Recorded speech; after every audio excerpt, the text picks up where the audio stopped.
times.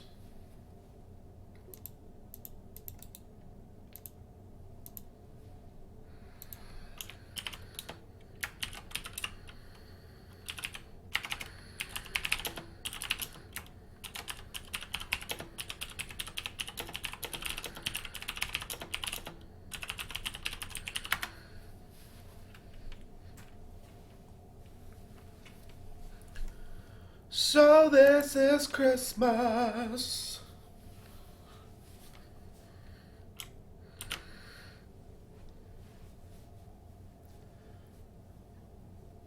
Says I am still offline. Well, that can't be right. No, okay. I'm online. Just maybe Moobot is offline. Alright, well, this is good enough. No, Moobot, it says, is here too. Alright, well, I don't know what's going on, but we are ready to start things off here. Gonna do some Solforge draft arenas, and where I can, assuming nothing crazy happens and, like, I don't know what would have to be in the pack, but I guess like a legendary Aloyan card or a legendary Necrium card. If if one of those two is in the pack, I am going to take that. But otherwise, we are going to force Umbruk here.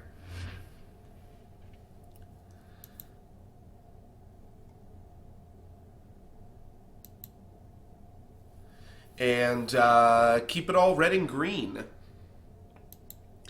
So 'tis the season. Let's get red and greeny, baby.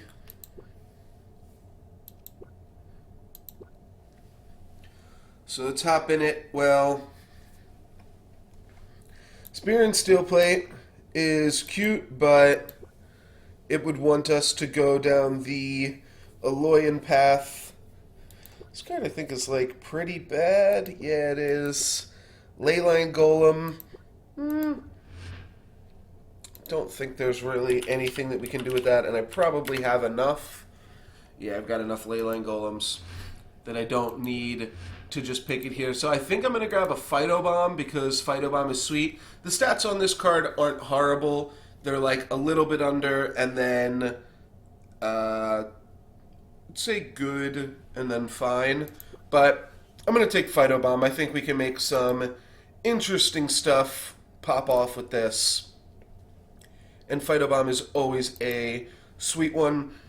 Here we have to take a green card so that we don't get locked into Aloyan or Necrium, and then I might just want to pick up an Arcworm here just to lock in Umbruk. Arcworm isn't that much worse than Glowhive Siren.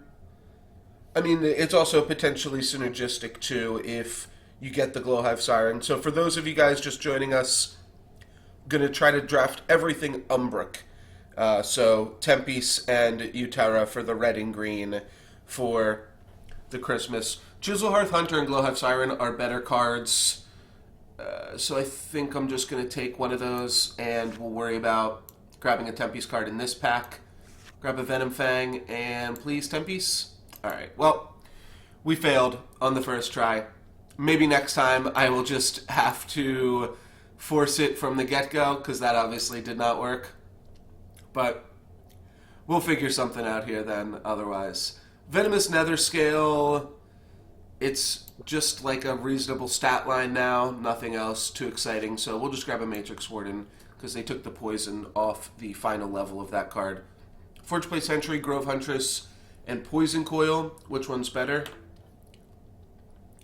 Well, the Poison theme is kind of neat. And Poison Coil is a pretty strong card. I'll take up a Poison Coil. That seems fine. Then we can grab Bear, Aether Wolves, or Grove Matriarch. I'm just going to take Bear. Then Technome. So we failed on the first Umbruk draft here, so I guess I will just change the name to Solforge Drafts. And Yeah. There we go. All right, Stag of Lists. Forge Guardian Alpha is in the draft pool, but I don't think Forge Guardian Beta is. Not totally sure. I'll take another Fangwood Bear.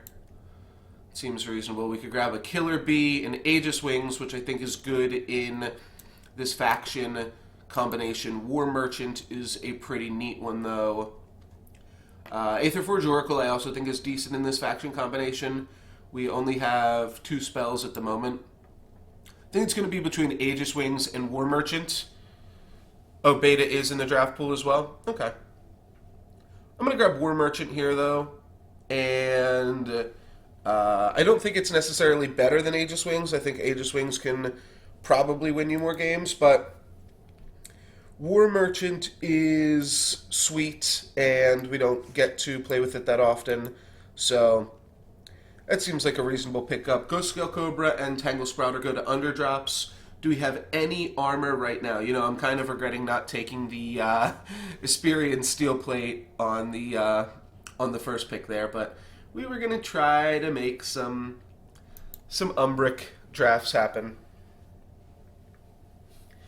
Yeah, Aegis Wings is really... I think this is the best color combination for Aegis Wings, but I just kind of wanted to try out War Merchant. I haven't gotten to try him out in a little bit.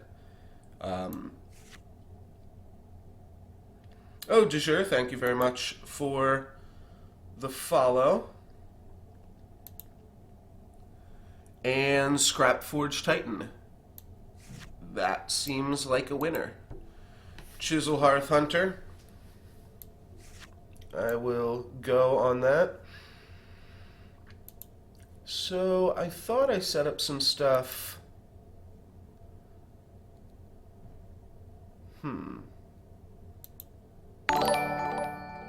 Alright. Well, that's like a test thing. But that's supposed to show up when anybody follows. Oh well. Looks like it is not working. We had the Moobot alert. Maybe I can only have the... Alright, the Moobot thing just went off for me testing the other one. Interesting. Alright, well, I'll play around with all that off stream, but for right now, at least I did get that notification, so that was sweet. I think I'll take Siphon Augmentation here. We've got War Merchant, so putting a beefy dude in the center lane seems sweet. And Roaming Warclaw, Stegodon, those are like the next best cards. Tower Scout's pretty reasonable as well, but yeah, we'll take Siphon. That is a cool one. Then we have the choice between Grove Huntress and Nexus Overwatch. So how do I rank the Aloyan pump spells? There's Sypian Aug, there's Aegis Wings, there is the rare one that throws them out randomly, and then there's Pummel Pack, right?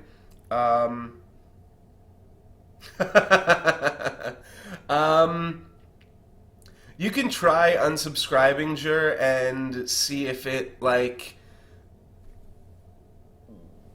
Or unfollowing and then refollowing and seeing if it works, but I don't think it will. There's probably, like, a spam filter on it, but... Oh, okay. Well, if we're counting Matrix Warden and Ironbound, then Ironbound is the most powerful, and then Matrix Warden is the second most powerful, because the creatures are just a lot better than the spells, in my opinion. But after that, it is probably... I would say it's Sypian Experimentation, then Pummel Pack, then Aegis Wings, then Sypian Augmentation. Happy Kwanzaa, like a boss. Thank you very much. Happy Kwanzaa to everybody. So I guess I would just rank the spells. I'd go creatures first, because creatures are, like, generally better than spells. And then I would rank them in terms of how much armor they give. So Experimentation gives the most armor. Pummel Pack gives the same amount of armor, but only if you only have one creature. And then Aegis Wings gives the least amount of armor, and Augmentation doesn't give any armor at all. This is actually kind of a tricky pick, I think. Grove Huntress and Nexus Overwatch. We don't have any powerful leveling cards just yet. And we also only have, like, maybe one Grove Huntress, if that. I don't think... No, we took a Poison Coil over it. So, we don't even have one Grove Huntress. Both of these things are definitely cards you want in your deck. So, where do we go now? Let's take Nexus Overwatch. We've got two good cards that are really good to level with Cypian Augmentation and Scrapforge Titan. Grove Huntress, I think, is, like, you can scale off after, like, your third Nexus Overwatch. They're not as powerful, whereas I would gladly draft a deck that is just 30 Grove Matriarchs. I think that deck would be insane. Yeah, we can take Nexus Pilot here. Another reason that Aegis Wings isn't great is that you can't put it on your Nexus Pilot and then move the pilot around. It will lose the +4 health in addition to the +3 attack. Pilot is still better than Stag, and I will take a Grove Huntress here. Then we can take a Tangle Sprout just as kind of a fatty boom boom, which I honestly don't hate. Because if we just take something like this, we could still put it in the center lane, put the War Merchant on it, and then that's going to be tough to answer for our opponent. But you know what? Tower Scout is damage push. I'm going to take Tower Scout over Tangle Sprout. Is that the name of the other card? Tangle Sprout? And Tangle Scout? This is certainly a pick. Ionic War Charger, super powerful card, affects multiple lanes with the mobility. And Wirewood Ranger, really powerful card.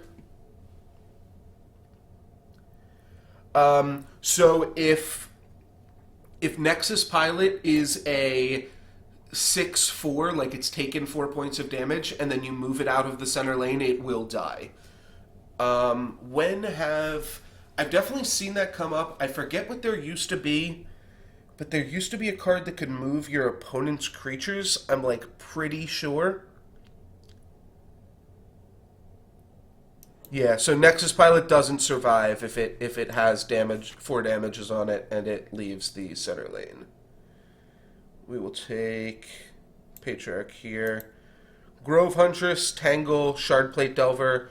Shardplate could be kind of neat, but I think I'm just going to take Grove Huntress. I think it is just a more solid card. If we're going to be in this faction combination, this combination is good because you just always keep your creatures alive. I'll take a Hive Empress, see if we can make that work.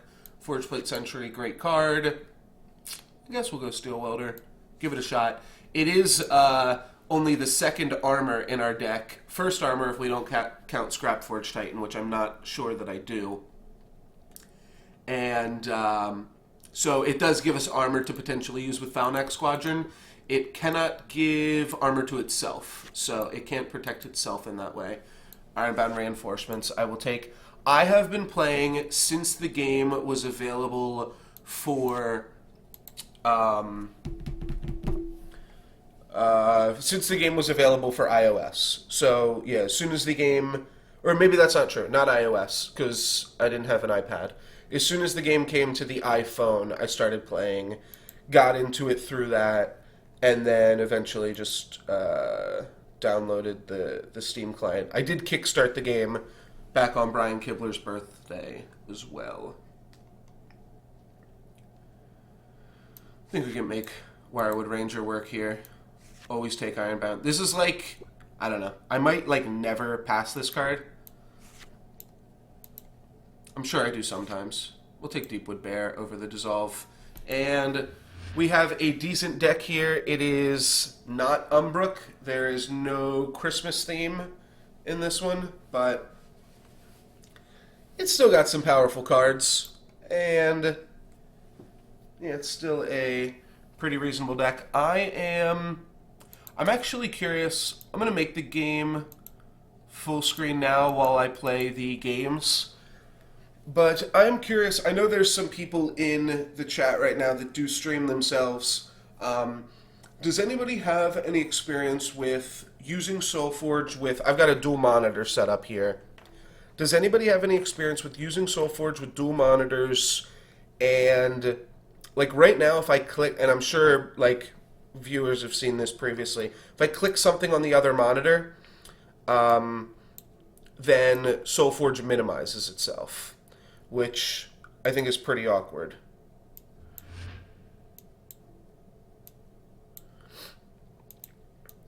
And I'd like for that not to happen, because like if I'm playing around with other windows and stuff.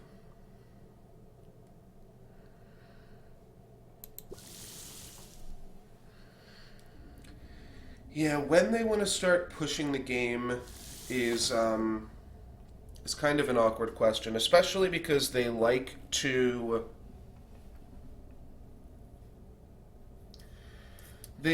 still release cards because they want to keep all of their current players that are invested. They want to keep them interested.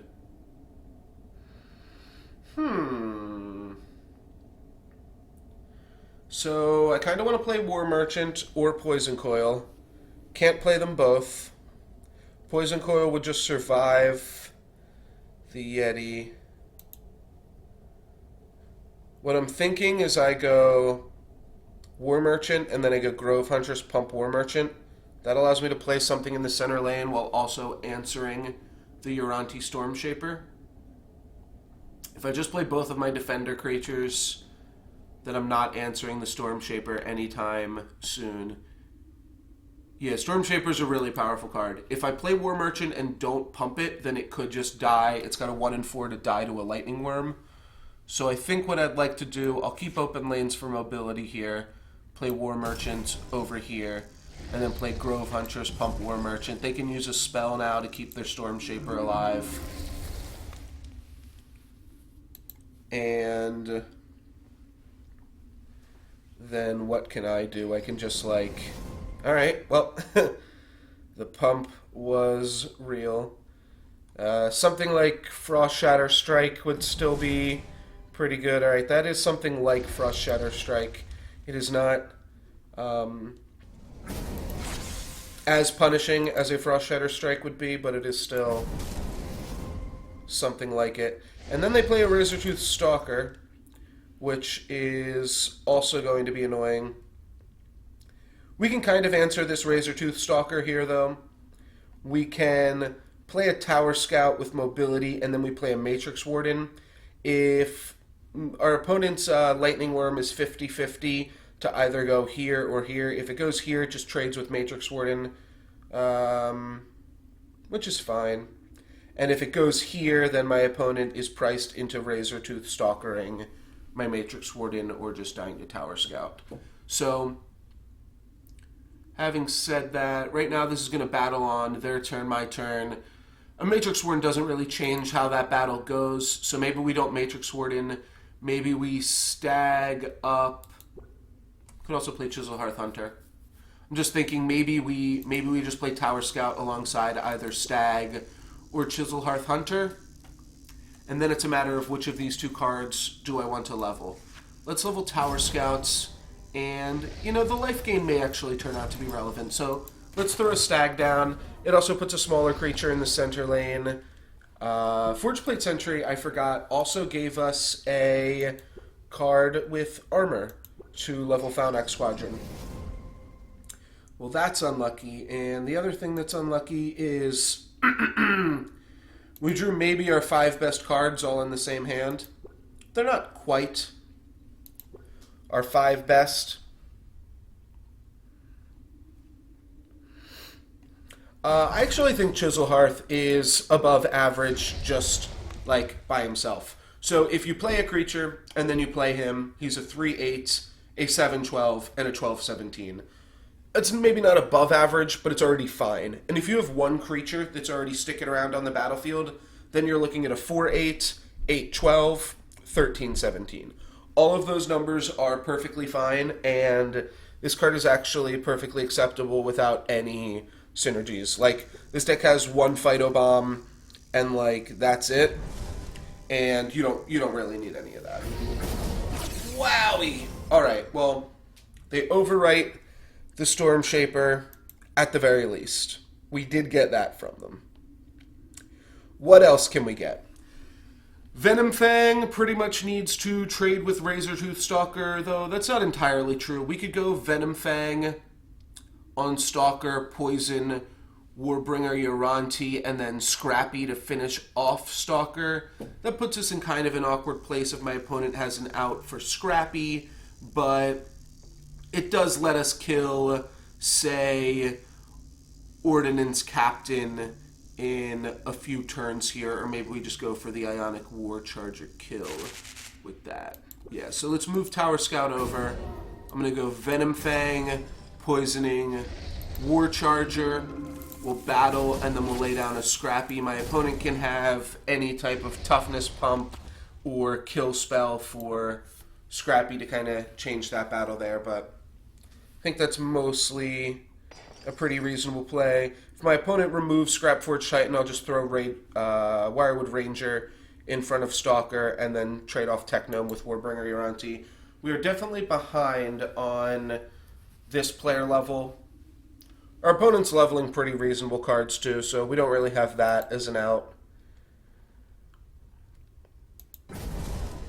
Alright, my opponent goes Nexus Pilots for the positive battle, and then they battle off and play a Firemane Steed. Alright, so now we can Wirewood Ranger in the center lane to trade, or in the side lane. Technome's going to go here. I think we can get away with that. That's fine. I'll try that out. I think Razortooth Stalker is just a better card. It gives +2/+2, and that just, it winds up being relevant a decent amount of the time. Borean Stormweaver is super strong and is going to make a lot of our battles awkward here. Maybe we are just not blocking Nexus Pilot then, and I don't care that much about Steam Sentinel. Well, I don't want to take too much damage, but if I block Nexus Pilot, Ordnance Captain, then my opponent gets to move over Firemane Steed, and I'll never get an activation out of Wirewood Hunter. Even if I block here, my opponent can Firemane Steed and Borean Stormweave ping it. So, if I just do like this, and like this, we want to activate this before we battle. This is going to go down to 4 health. This is going to go down to 6 health. I think we'll put the 6 up to 7. It's more likely to be a little bit relevant. Tower Scout can move over and trade with Nexus Pilot. Scrappy can go down in front of the pilots. Nexus Overwatch might just want to battle the pilot, actually. Alright, they are going to try to get out the Tower Scout. Do they have a dog? Looks like they do. So that would have been the reason to pump here, would be to play around dog. This is going to be really unfortunate too. Alright, this is going to be a tough one. This is locked in.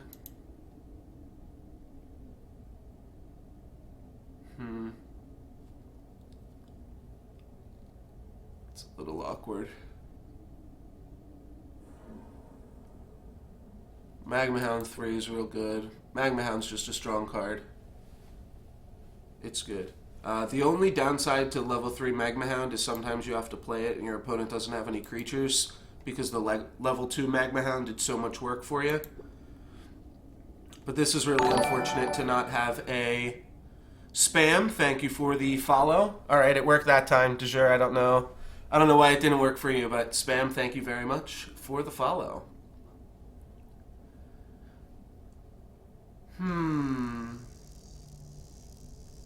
So I guess let's play Nexus Overwatch, level either Scrapford or Wirewood Ranger, and then put the other one in front of Borean Stormweaver. I'll try doing it like this. And then we also got the coin sound. I'll have to disable disable it on Moobot so that they don't all start acting up.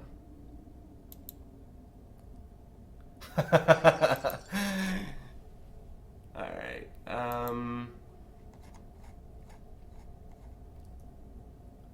Let's take that off.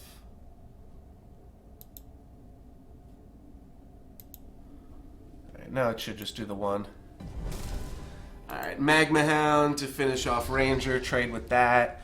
We've got a Venom Fang, so we're going to take a lot of damage here, but we are certainly not dead. And we've got a Glowhive Siren that we can use to gain 1 to 4 health. So yeah, let's just go like this. I'm going to go Venom Fang on Captain, poisoning the dog. And we've stabilized. We're only at 36, though we do have a stag. But we've stabilized.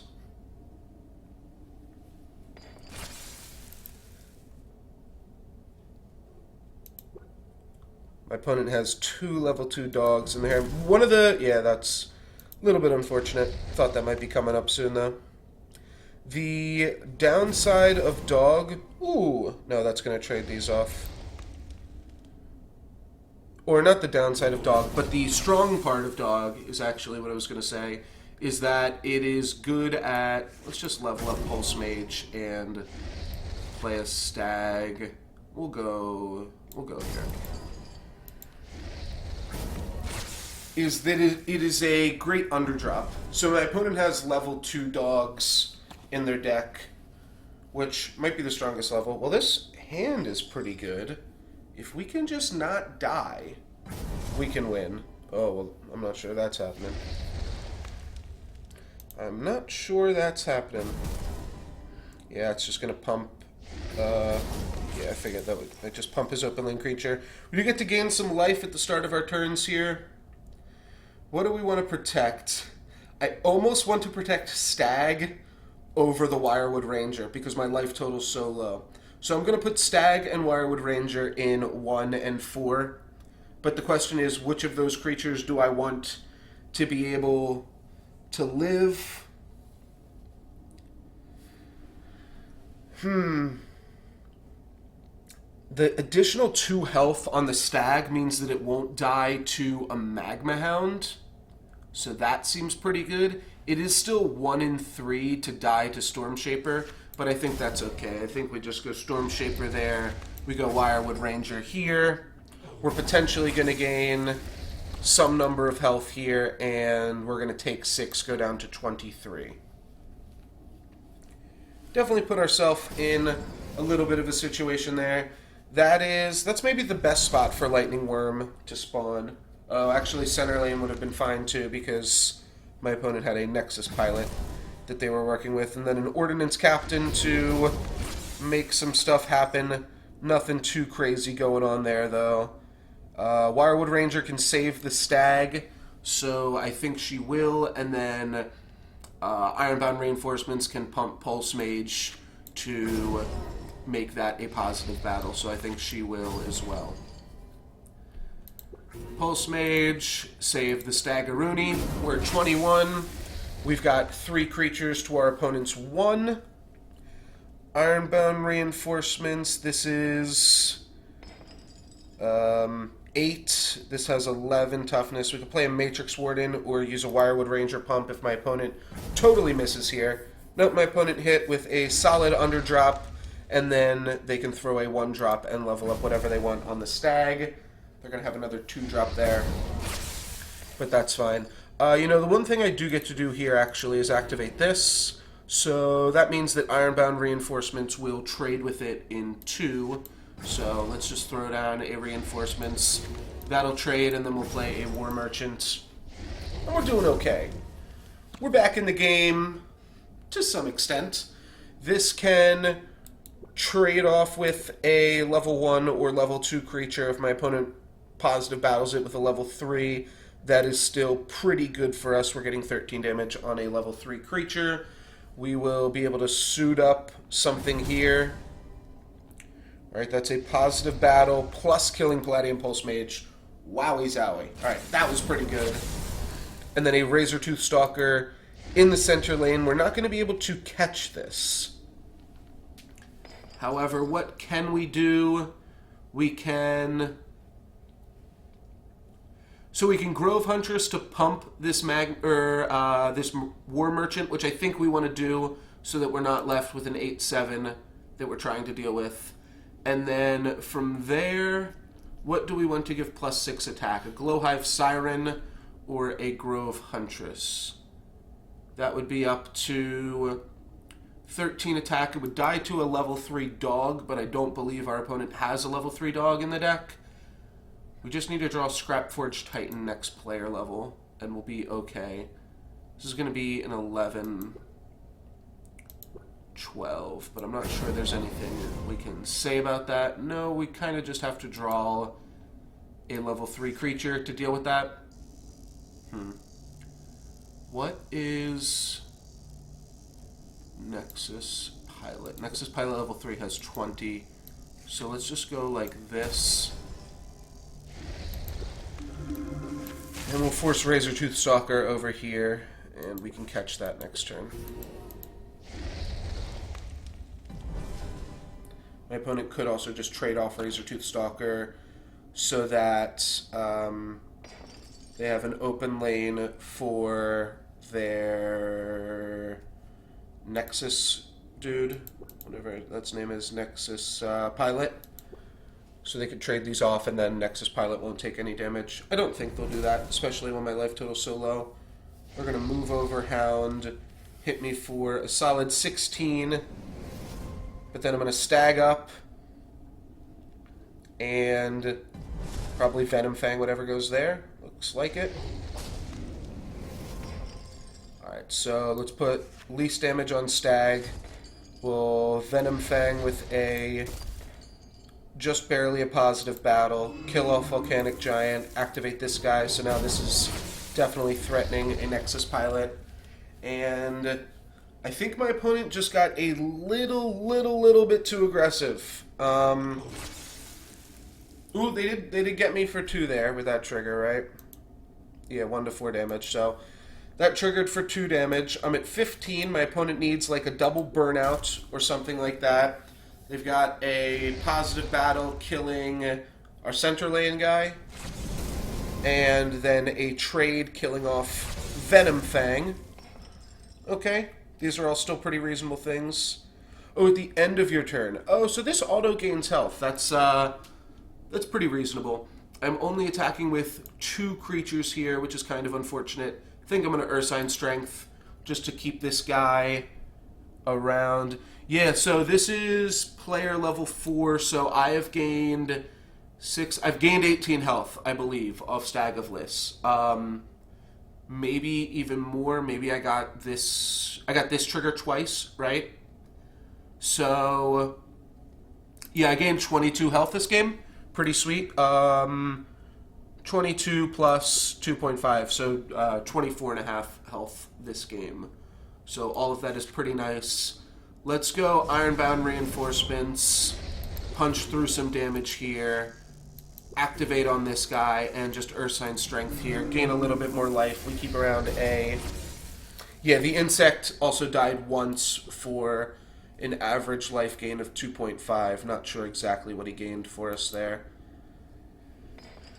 But both of these creatures have to be traded off with. My opponent will have a 13 attack thing that we're leaving around here, but we're going to nug them for 12 still, and they probably have to trade with both of these things, and then we'll gain another 5 health, which means we've gained 30 health this game. Pretty good. Thank you very much, Stag. I appreciate you. Yeah, I didn't realize this was at the end of your turn. So it's just like the complete opposite of the Volcanic Giant, which is at the start of your turn. This guy is a Vengeance trigger. This card I like a whole lot. And, you know, at 16-16 final rank, it's really nothing to scoff at either. Alright, they get a positive battle off of Ionic Warcharger. That is huge. And then a Technosmith trade. That is pretty big. I wouldn't quite say huge, but that's pretty big. We're going to gain some life here and go to 29, which probably puts us out of range of the War Charger, which is pretty lucky. We're going to go Glow Hive, Positive Battle, and then Wirewood Ranger undamaged. My opponent will likely trade off War Charger with Ironbound Reinforcements. To have lethal, my opponent would need plus 14 attack, which seems a little bit unlikely to me. I think my opponent's going to they could have Magma Hounds and throw the ping here, and that would trade with both of those things, though. If my opponent makes a play like that, that is A-okay with us. That's a pretty good play. Alright, my opponent is going for damage, which means... Do I have lethal? No, I do not quite have lethal. So we just trade something off over here. And then... yeah. Then we put something here. Then my opponent's going to move over both of their creatures. And hit me for 18 while blocking both of my guys. So how in the world do we prevent that? First off, I guess we give this +3/+3. That's going to do some work. Yeah, I think all my opponent will have to do will be not block both of those, and I think that they will win. But we'll just play quickly here.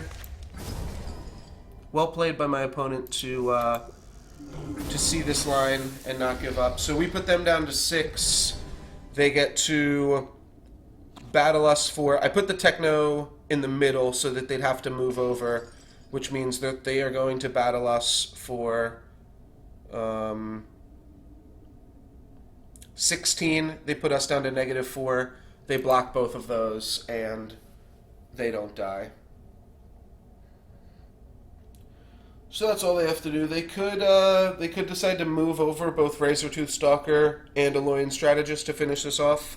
I think with the fact that they didn't do it last turn, that they probably saw this line. Oh, they are going to give us a shot here. Wow, okay, that was a really close game. My opponent's... Oh, maybe it's BM. Oh, it's BM, okay. Alrighty. Well, well played, X-Man 99. That was a really close one.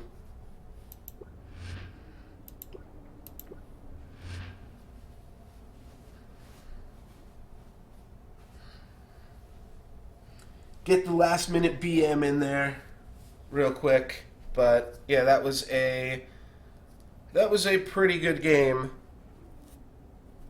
Like we said, we were kind of living on borrowed time there, considering we gained about 30 life points and we're sitting at a life total less than 30. But yeah, good on my opponent finding the line with Aloyan Tempest. We took so much damage early game that my opponent was able to sacrifice board state late game just to try to put in that little bit more damage. Ionic War Charger is also just a super strong card, and I only have like one Venom Fang in the deck, so if my opponent positive battles on their turn and are left with a creature with like only 1 or 2 defense, there are not many ways that I can punish that from them. What we can do here is play 2 really big, beefy creatures, though, Nexus Overwatch and Fangwood Bear. And I am to beat down now. Palladium Pulse Mage, Forgeplate Sentry, Grove Huntress, all powerful cards. I might even play Sypian Augmentation if my opponent does some crazy shit to try to block my guy. That looks like a good Grove Huntress setup right there. And that looks like I'm playing a Pulse Mage or a Forgeplate Sentry, because I don't want to pump that which is already a 1/7. Let's go here and here. We'll hit my opponent for 1. Mm.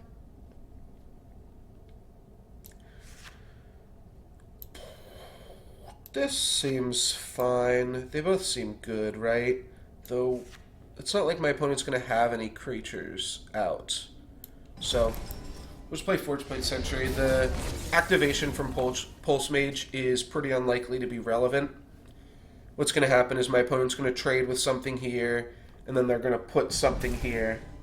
Oh, no. Okay, well, we could have Pulse Mage to shrink this then. That's a random-ass card to consider. And they're going to go with that. We can Grove Huntress to finish this off and then level our Scrap Forge Titan.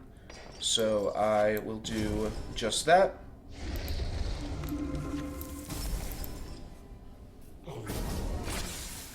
This game we have both leveled better cards and provided more consistent damage to our opponent. I don't even know how we lost 2 points of damage. Oh, from Graveborn Glutton. Alright. So this looks good. I'll take a look and see now what my opponent leveled both this turn and the first turn of the rank. Oh, Alloyed Strategist. That is a really good card that is going to kill us. We've got another Matrix Warden in the deck. And lastly, but not leastly, my opponent has played maybe another Abomination. Yes, Flesh Fiend. That's a pretty good Abomination. I think we just pile it up and then Wirewood Ranger, open lane. It's good. Scrap Forge Titan will take out Steel Spark Tinkerer eventually.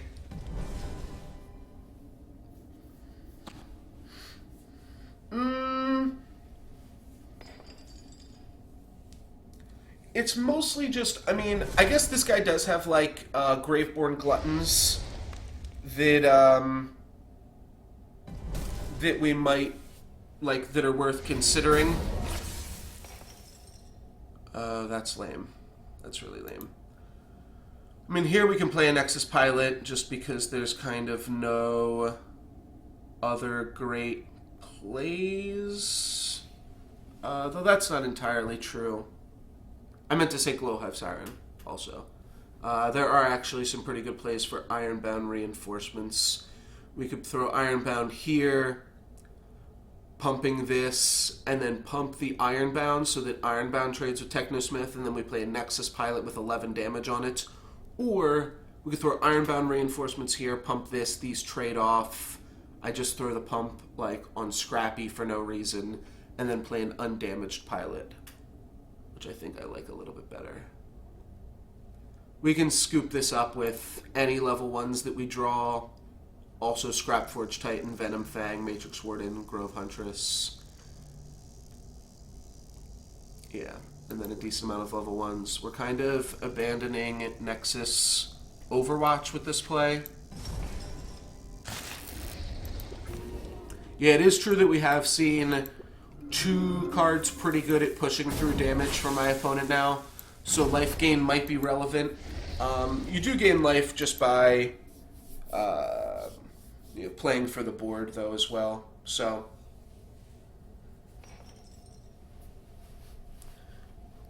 don't think it's crazy to ignore the life gain a little bit. Nano Swarm is a little bit unfortunate. Shrinks this down into a -5/7.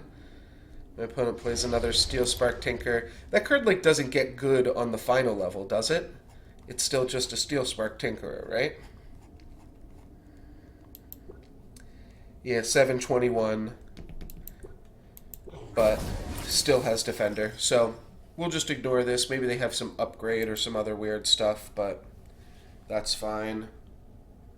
We can not positive battle this. We can just trade Ironbound reinforcements for it, though. It's probably better than trading anything else for it. And then I'll just play a Grove Huntress by itself, open lane.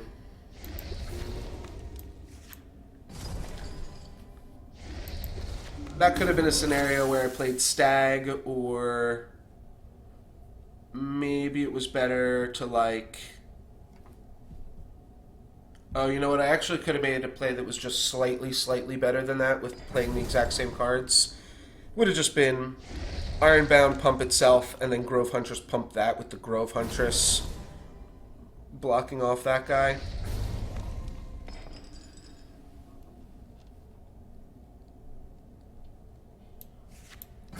I also could have leveled or played a Wirewood Ranger or a Bear or something, but I did feel like I was leveling the most powerful cards because Ironbound Reinforcements, like, is actually kind of a level 2 right now. And level 3 Ironbound Reinforcements can be quite a thing to have in the deck. We didn't draw Scrappy again, so a little bit unlucky there. But my opponent hasn't gotten super lucky, even with all of the things that they've had, even with all of the cards that they've leveled, I should say. All these arts are just wrong. Something's going on right now. All of my opponent's card arts are misplaced. Might just have to restart or something. We can go Falnax or Poison Coil alongside this Forge Plate Sentry. Do we want to just make it an 11-14? Or do we want to play Poison Coil? Yeah. My opponent leveled 3 additional cards up on me, and also didn't play any level 2s. So we just have a long game going here. My opponent will eventually have a bunch of cards leveled, but I might eventually have a Scrappy. Poison Coil or Falnax Squadron? I think we Poison Coil here, though Falnax Squadron would be great to draw with the ranked Forge Plate Sentry too. So maybe we just go for that.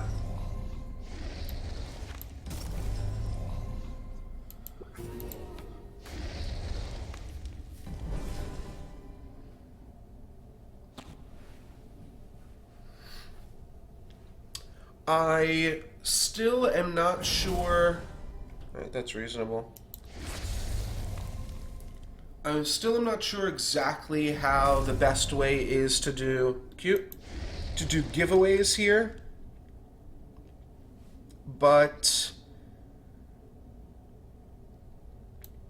I think I'm just going to do something like this. I could play Ursine Strength, but I don't think we need to. I do want to do some giveaways. I'll do at least one today. But I also want to, I guess, I don't know, I haven't really, yeah, no, this isn't going to happen, though. Our opponent and I, we are going to have a pretty decent game. If this was player level 2, maybe, but now my opponent's hoping to, no, we can make it to player level 5 pretty easily here. This game's going to be going on for another second, I think. Yeah, it's not that crazy. All right, let's go here. Let's level this one. This is probably the wrong play. I probably should have just, like, put more pumps on Wirewood Ranger, now that I think about it.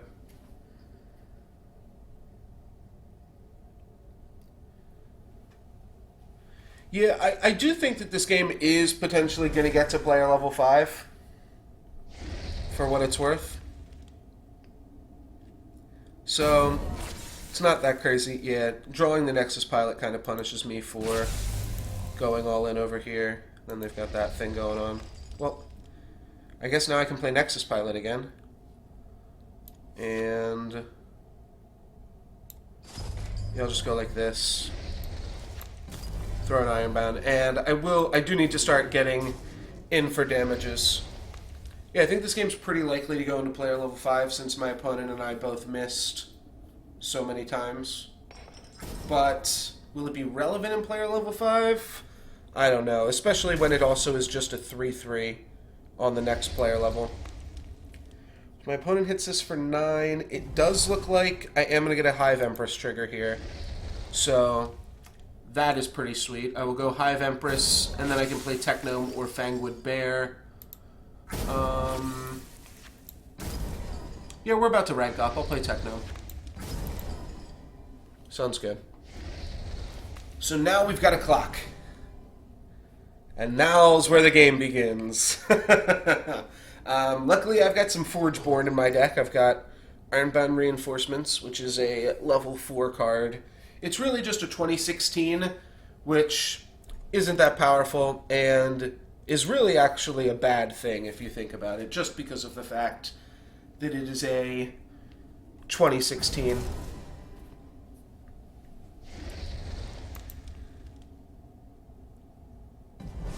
And Abyssal Maw, that's an abomination. He's going to shrink off that. Oh, and then a free Grave Pact. Alright, my opponent's doing a lot of shit over here, though. I only get to play 2 of these cards, which is kind of unfortunate. Forge Plate Sentry's real good. I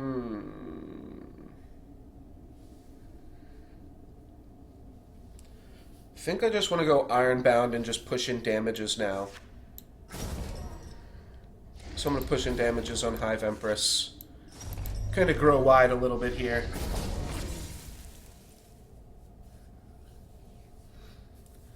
This hand's actually fine to draw here because my opponent gets positive battles on both of these creatures. Though he could trade a level 1 with this here. Alright, he's going to trade a level 2. And then probably get a positive battle off on Technome. And then I can finish it off with Fangwood Bear. Yeah, I can finish it off with Stag even. So, this seems perfectly acceptable. We can activate on Ironbound. Let's Stag up, and then we can Ursine Strength either of these 2 dudes. Let's throw Strength on the Ironbound, I think. This will hit my opponent for 30, put them down to 28. And now their life total puts them down to 29, and then 27. I think the block on the 4/7 was fine. It put some damage on Wirewood Ranger, but I'm already kind of doing my grow wide job. Alright, that's kind of unfortunate. Yeah, getting punished for the block on the 4/7 there for sure. Can I just ignore this? If I ignore this and take 30, my opponent just blocks both of my creatures. I'm just going to make a big dude. I think I can block there. I win the long game now. My opponent may have leveled their Matrix Warden, but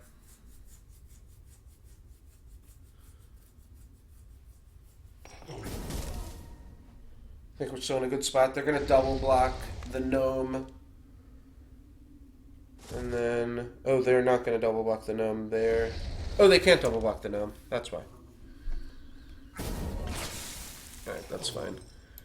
We should be able to finish them off with poison here. Looks like they probably have a level 3 Duder in their deck at this point.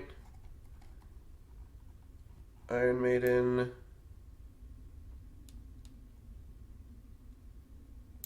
Matrix Warden. I don't know. They probably do, though. But even so, I think we will race it. We're killing them in 10 turns here, which is really just 5 turns. I've got 3 creatures. They can only block 2 of them. Alright, that's a trade. Then they'll put something on... Oh no, they did it. Oh no, but yeah, that's just a chump block over there then. But they trade here, and then just chump block that. Tower Scout seems pretty reasonable at this point in the game. They can still give it -5. Let's go Ironbound Reinforcements, pumping itself. Tower Scout into the other 3 open lanes.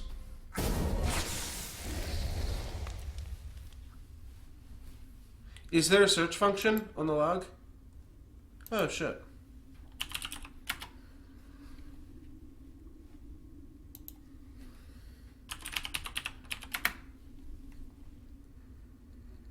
Alright, looks like they did not level it up.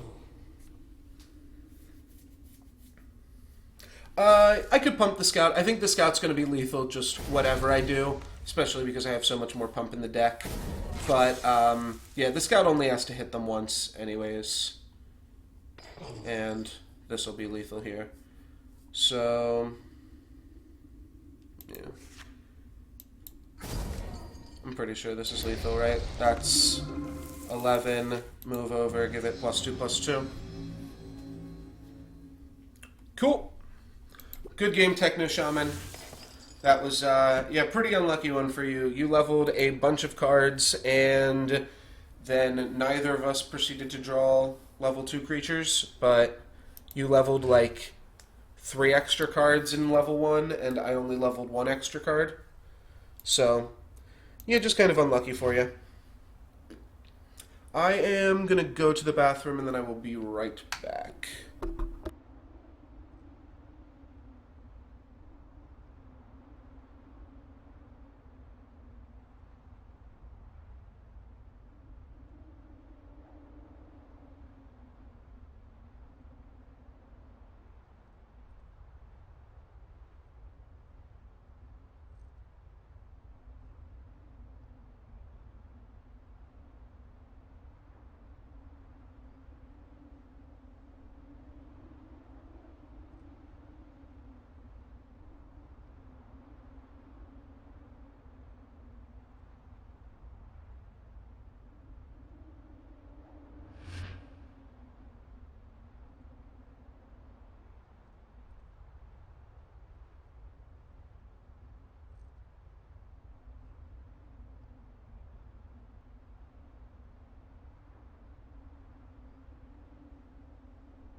Chair stream, let's go, get hyped.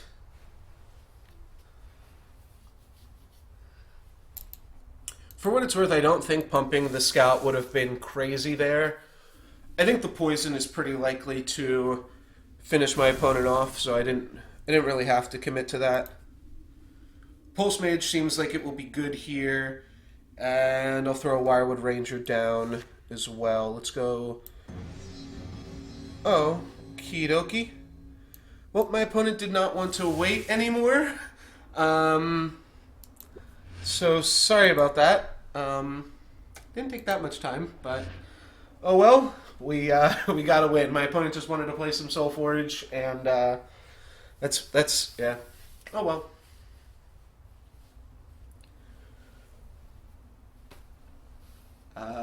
Yeah, I guess that happens sometimes.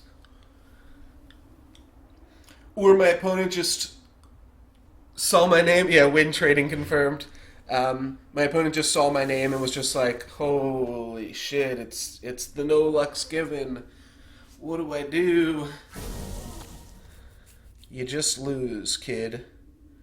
Pulse Mage isn't as great on an empty board. I might just Nexus Overwatch. It's like pretty reasonable. It's a strong card. We can level up Poison Coil or Palladium Pulse Mage still. I like Pulse Mage. I do like Pulse Mage. Poison Coil sweet. Is a lot of poison. I'm not really sure. Let's go Pulse Mage. I think the level 2 Pulse Mage is the strongest. And I guess that's probably not too controversial of a statement. But level 2 Pulse Mage is like, it's got solid stats on it already. 8-12, like that's great. That trades with most things, and then it also just has a rock solid ability. So level 2 Pulse Mage, having that in your deck is pretty strong. My opponent is going to kill off our Overwatch, but we can follow that right up with a Pilot.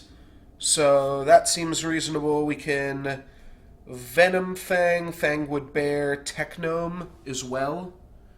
So are we missing up by leveling up the Pilot? I don't think we will. Costini, thank you very much for the follow.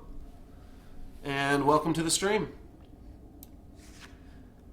Let's go Nexus Pilot, and I think I will just bear and positive battle that. That sounds reasonable.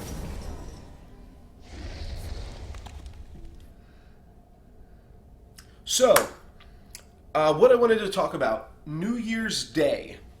I am thinking of doing a giveaway extravaganza stream on that day. And I don't think any of you guys are going to raise any objections to this, obviously.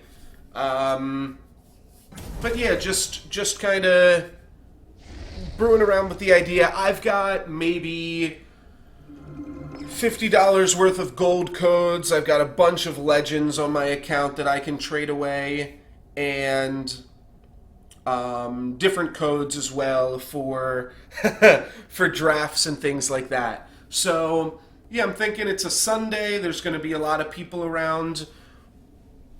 Maybe not quite a new car. I might not go that far. This looks like as good a play as any. We're not leveling Forge Plate Sentry here, but that's pretty sick Grove Huntress value. We can figure out how to deal with this 6/6 in a minute here. So yeah, I was just thinking. Yeah, I've got some gold codes that I've won off of Kaliri's ladder.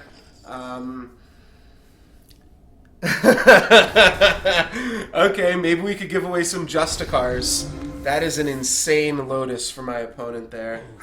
Though I would have played the Lotus in front of Grove Huntress, actually. He would have gotten that for free as well. But that is still a pretty insane Lotus block there for them. What can we even do to compensate on that one? We definitely want to Grove Huntress and save Ranger. Where do we want the pump to go? And I kind of just want to play War Merchant to start to get that thing going. So I guess we're going War Merchant, Grove Huntress, and then Wirewood Ranger will repay the favor to the Grove Huntress. Yeah, and so I might play some games. I might just... There is one other thing that I've been kind of saving here. Maybe it's also just because I'm lazy, but I've got 140 or 240 packs here that I could just open. What I was thinking of doing was opening up these packs. Whenever I get a legend, I will give away a legendary. And I don't know what else. I'll throw in some other stuff too. So open up 250 packs, because I'm sure I will have at least... You get another pack every day, and you get some packs from drafts here. So I'll open up 250 packs on stream, and every time I open up a legendary, I will give away a legendary to somebody that is in the chat. I think that sounds like it could be some fun. Sure. War Merchant Compositive Battle. We'll let those trade. I'll continue to take 6 for the rest of the game here.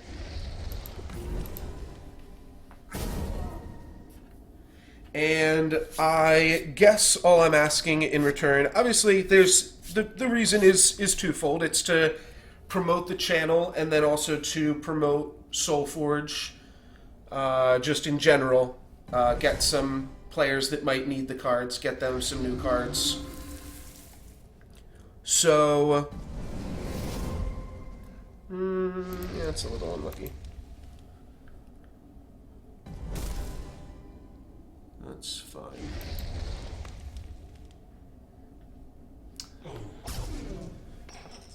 So, yeah, I guess I'll want to advertise that around a little bit. And spread the word that we are spreading the cheer in the new year. Yeah, so get your alt accounts ready. Get your like ViewBot programs ready. That might even be illegal, just to like joke about asking you guys to bot for me or something. But not that that would really help you in giveaway fashions. But yeah, that's what I'm thinking. I'll have to revisit some of my codes. See what I got. Ooh, I hope they trade off with the bear, because then we could pilot up and pump the pilot. That would be sweet. If my opponent just never deals with this war merchant, because they could have also just taken that flame lance and killed off the war merchant. Alright, so it looks like they're going to go double spell, kill the bear. I have no objections to that. So we can play Stag here, or we can just play Ironbound Reinforcements. I'm just going to go Ironbound Reinforcements. Though, does this card need more attack? Does a 16-14 need to get buffed more? I don't think it does. So, we'll just play like that, I suppose. We get to gain like 4 or so life points here, so maybe that's reasonable.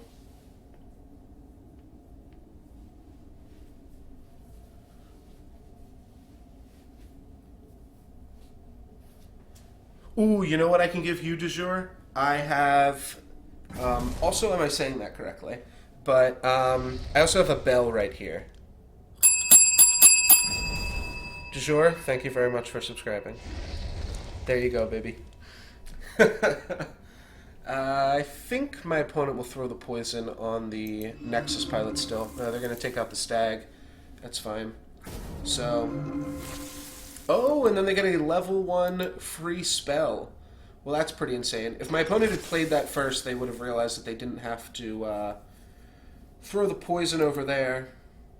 What can we do? We can Grove Huntress this, or Ironbound Reinforcements this. I think we will Ironbound this. Those will trade.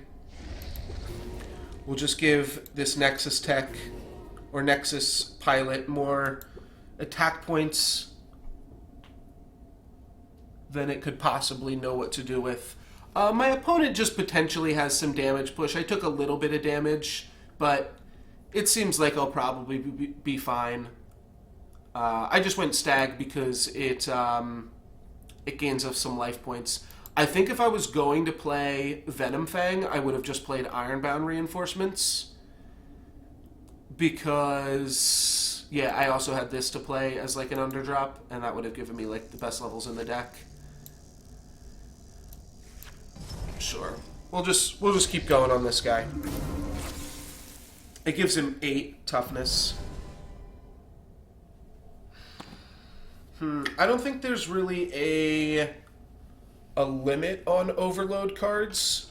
I think there's more likely to be a limit for them in Constructed, where you want to make sure that you actually have some real cards in your deck too. Ooh, that was real good. Oh, but this guy survived still, somehow. Alright, so that means this isn't going to be that bad for us. We'll take some damage, but we'll play a War Merchant.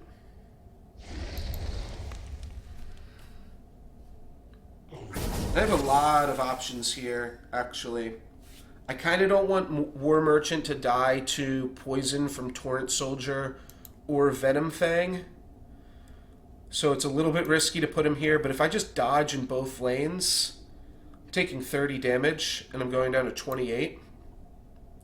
So I can play Palladium Pulse Mage or Wirewood Ranger. I just think I don't want any damage on War Merchants. And I think Palladium Pulse Mage might be just as good as a Nexus Pilot. We get to give whatever we put in the center lane, +8/+8. So I think this play is okay. There's a chance Nexus Pilot is just better than War Merchant. This hand's pretty unlucky as well. So how many overload cards do we typically want to play? Alright, well we get to give this -8 attack, so these will trade. Oh no, they won't.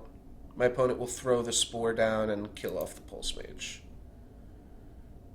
Or kill off this. Which means I'm glad I didn't block with it, because my opponent did have some poison. Alright, they're going to finish off this with the poison.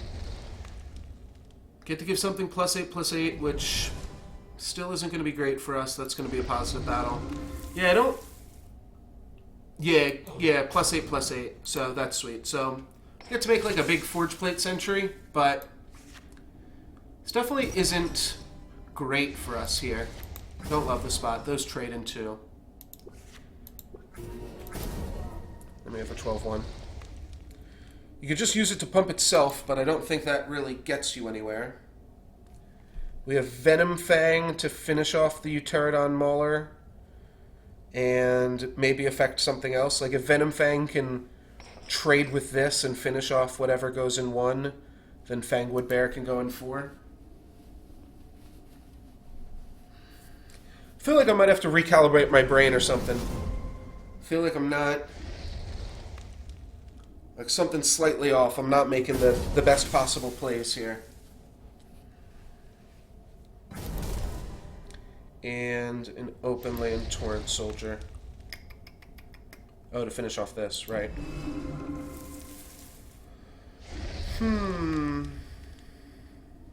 We can play Nexus Overwatch, or we can just Venom Fang this. Yeah, let's just Venom Fang. That'll be enough to kill that, and then we can play a bear here.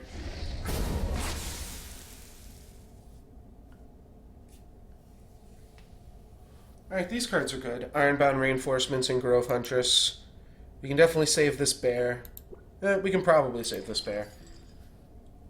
Though if they put like a level 3 on it, we can turn the positive battle into a -1. We can eat that up. Most likely. Okay, my opponent is only dodging then. That's fine. Oh no, and they are going to put a shard plate on that. So what's going to deal more? It's going to deal 24 damage to us if we just leave it alone. That's a decent amount of damage. We definitely want to Grove Huntress this bear.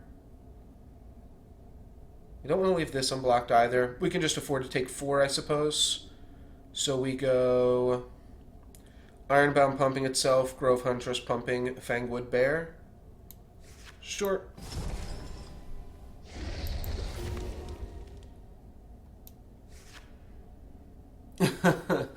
Yes, it is Ashman. The legendary is actually pretty terrible. It is a 9/9, and then at the start of his turn, he's got to discard down so that he only has 2 cards in his hand. Oh, I'm still searching for maidens. Shard. So, Shard Plate Mutant. At the start of your turn, discard down to 2 cards at random. It's got, like, somewhat high stats at levels 1 and 3 to compensate that. It's been used sparingly in some beatdown decks, as well as, like, I guess it's okay with, like, Relic Hunter. But it's not great. That's a little bit unfortunate, as is all of that. Okay. So, none of that is great. Just gain some life with Glowhive Siren. We need to gain a reasonable amount of health. Next turn we take 19. So we could block with the pilot if we wanted to. We have to block both of my opponent's creatures anyways.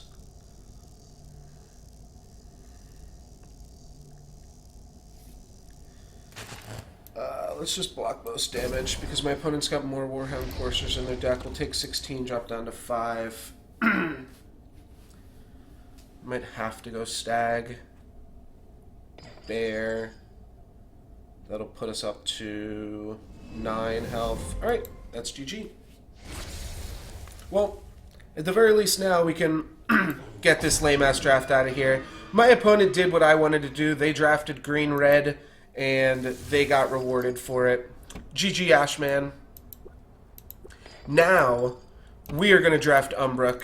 We're going to draft Tempest Utera, just like the good Lord intended it.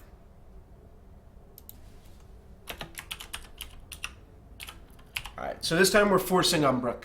We are going to grab whatever cards will force us into Umbruk as soon as possible, and we're going to win because it's Christmas. Okay, these cards both kind of suck. When they gain health or gain us some health. I guess this card's fine. Alright, we'll take a Leyline Tyrant. Alright, let's grab him by the Umbruk. Grab him right by the Umbruk. And then we'll take maybe the worst card in this pack as well, Tigran Nomad. Maybe it'll function as an interesting underdrop. But we're Umbruk, baby. Merry Christmas to all. Flamestoke Shaman and Warbringer Uranti are both definitely the best cards here. We'll just go Warbringer Uranti. I think. Though Flamestoke Shaman, we can make some interesting things happen. Flamestoke is good with Hive Empress. Warbringer Uranti is just good. I'll take Flamestoke. It's at least different. Grab Ursine Strength, I think, here over Deepwood Bear Rider. And I'll grab another Ursine Strength, I think.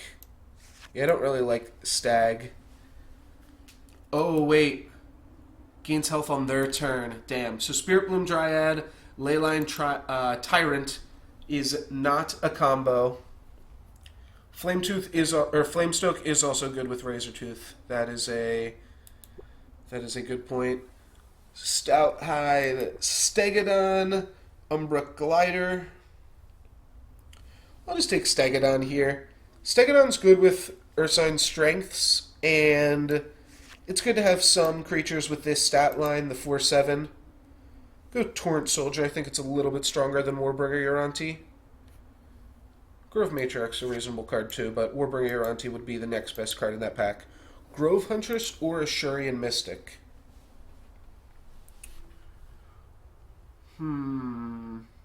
I think Ashurian Mystic works. We don't have any Hive Empresses yet, but getting some good aggressive cards is really good with Hive Empress.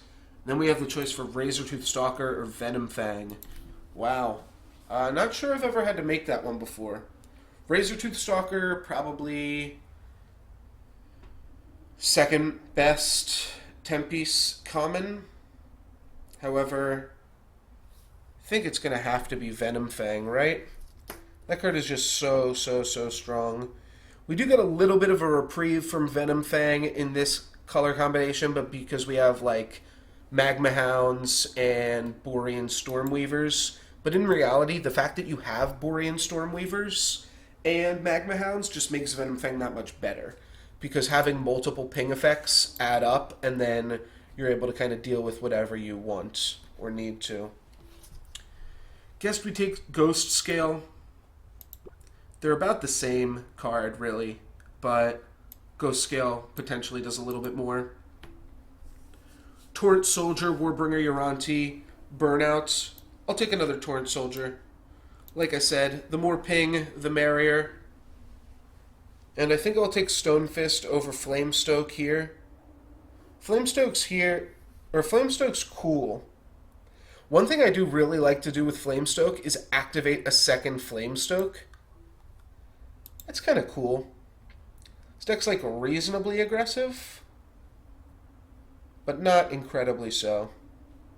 Yeah, this card's cooler. Let's take it. Frost Shatter Strike, I think we will want to take here. Or we could take a Fangwood Bear. Fangwood Bear is actually just a solid creature. Frost Shatter Strike is one of the better spells.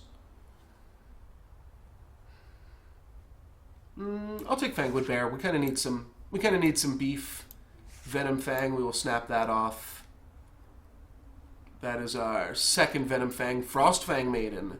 That is a pretty cool one. I don't think we have any other mobility so far. We do have some cards with wings, But yeah, this is our first mobility card, but it is still a really good one. And this is definitely a card, Frostfang Maiden, where things like Venom Fang start adding up. Whenever the enemy player gains health, we don't really want that. If they gain health, they're never gonna... If we punish them for gaining health, they're never gonna play into our Leyline Tyrant. I think we'll go Roaming Warclaw here. Frost Shatter Strike also pretty good, but Roaming Warclaw I think is a fine card to level. Borean Stormweaver is obviously always the pick, so we will snap that off.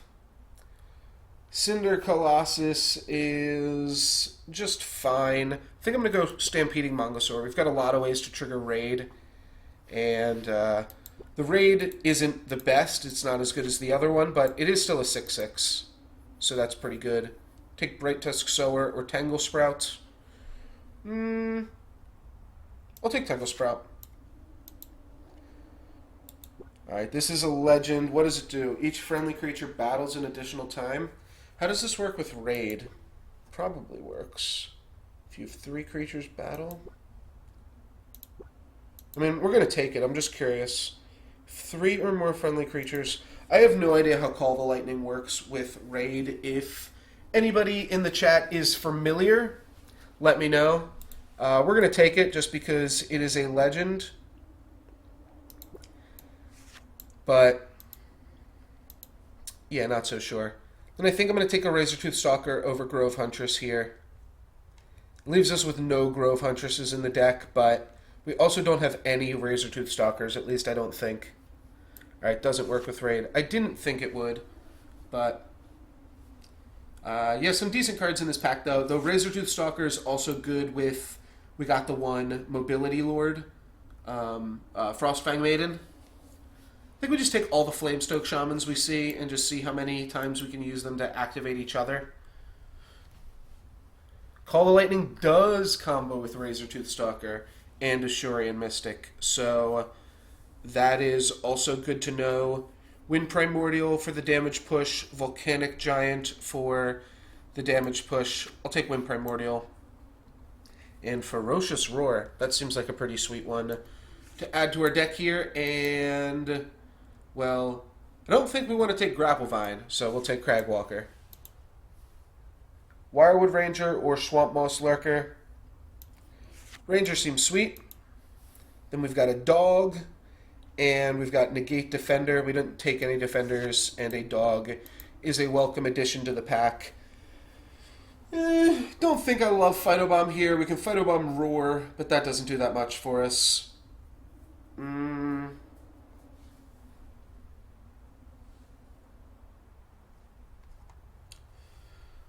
I guess we'll take Chiselhearth Archer.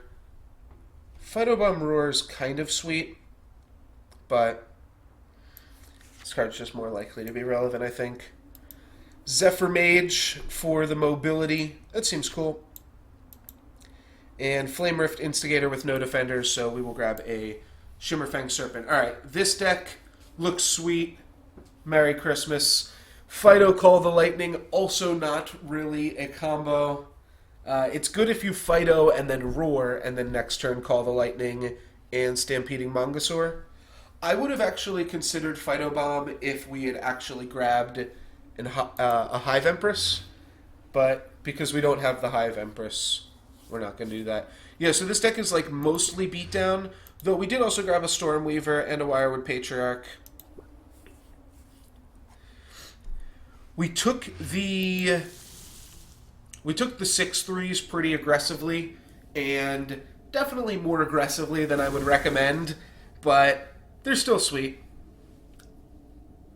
So, like, here we're not going to play the most beatdowny hand that we can, which would potentially be like Razortooth Stalker, Ferocious Roar, or some crazy shit. Well, I kind of wanted to play Torrent Soldier here, but Stampeding Mongosaur actually deals with Palladium Pulse Mage, which is a pretty tough thing to grab otherwise. We'll deal 2 damage on our turn and then 2 damage on their turn and then 6 damage on our turn.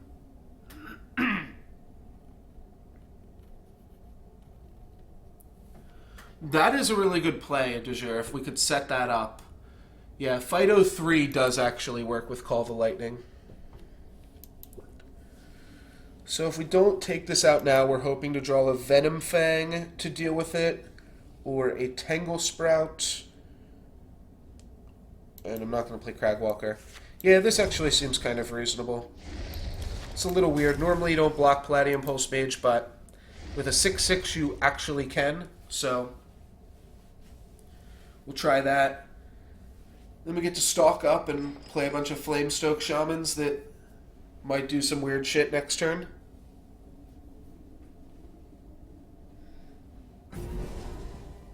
Electronet. That's no fun. And we didn't grab any Warbringer Urantes, I don't think. Yeah, grabbed a Yearsign Strength, and Call the Lightning 2 will work. So maybe if we can keep this guy around for 16 billion more turns. Alright, well that's unfortunate. And nothing we can do against that. They are just going to trade off here, though, so it's not the worst thing in the world. We will get in for some damage here, and then I'll just play 2 Flamestokes on the side lanes.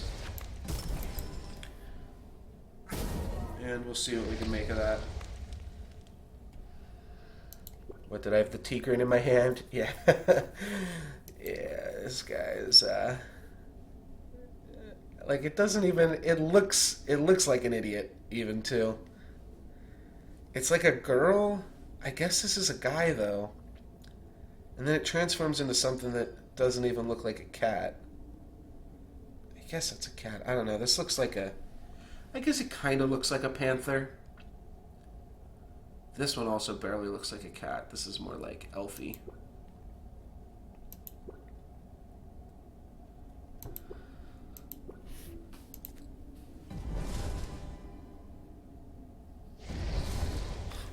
You've lost to the Tigrin before.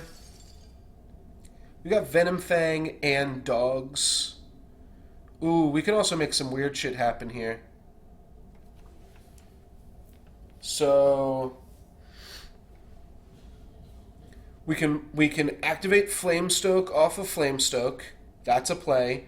We can activate Zephyr Mage, which can move this guy out. That's a play.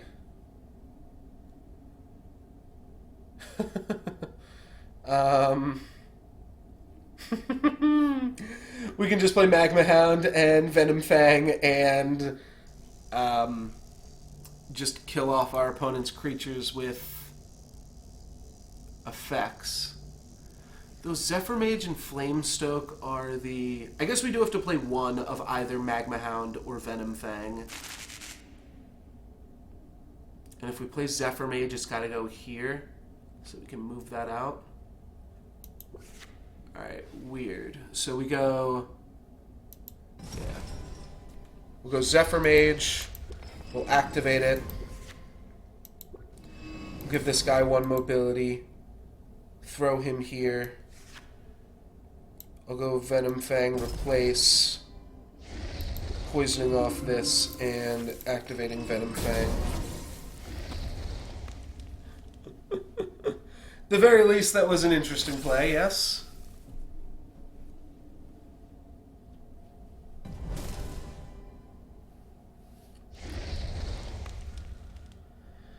Yeah, if this card was like a 10-4, I mean, that certainly puts it... Like, if this was the level 1, it would be better than, like, Swamp Moss Lurker, which is, like, a reasonable underdrop. But you're still going to look at how it levels. If it just levels into, like, a 12-16, the level 3s that just trade with level 1s aren't great, but they are some damages. Alright, so we trade off boards here. We've got... Still don't know how I'm dealing with this 6-8, so I'm probably just not... Oops. I was trying to play on the wrong screen there. Put Borean Stormweaver here, Frostfang Maiden here. Frostfang can trade with Batterbot if we get to move it, and then Borean Stormweaver can finish off Nexus Overwatch. So even with our hard beatdown deck, air quotes, our opponent has dealt a lot more damage to us. That one's unfortunate.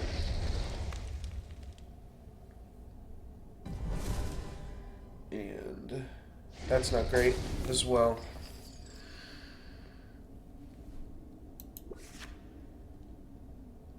Mm-hmm. You know what? Assyrian Mystic won't be great because it'll be our only target for their Palladium Pulse Mage. So what else could we do? If we are assigned Strength this... We'd have to go Strength and Roar to take out the Pulse Mage, which that would be bad. 9, 10, 11, yeah, 12, 13. We don't want to do that. But we can leave the Pulse Mage so that it's dead. No, probably wouldn't be dead to that either. Alright, well I think I go like this. This.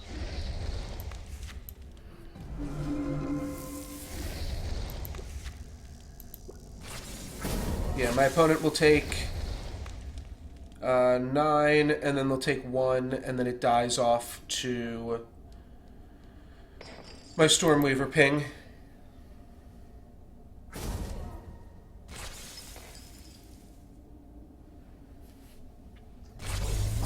That's fine. I think that's actually fine.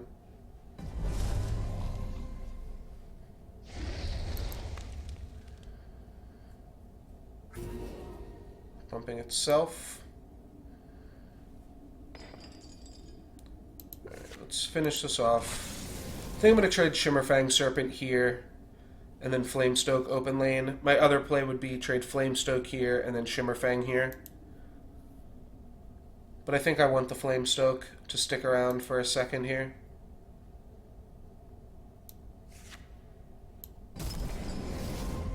So, we'll go for this. Do I need center lane? No, I don't. Do they have a center lane card? They do. So I guess we... I can't really put it here, can I? Nope, it's gotta go here.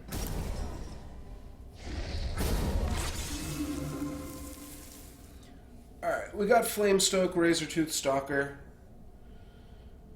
So... that's part of our combo. We can make this guy real big.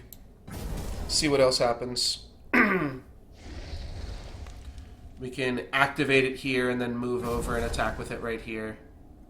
They're going to give the armor to that so that it sticks around for a little while longer. Just a little while longer. Little while longer. We're going pretty risky here. But gotta risk it for the Christmas, as they say. These plays are probably horrible, but this will die. This gets finished off by a level 1 creature, maybe eventually. Looks like not. Looks like it'll get positive battled by a level 2 creature, but that's still also kind of okay. Get to play... what did they Electronet this? Alright, it's still alive. And it can move over when they don't... oh, the Gloom Reaper Witch. What a combo. What a combo. I've taken so much damage. What have I done? What have I done? I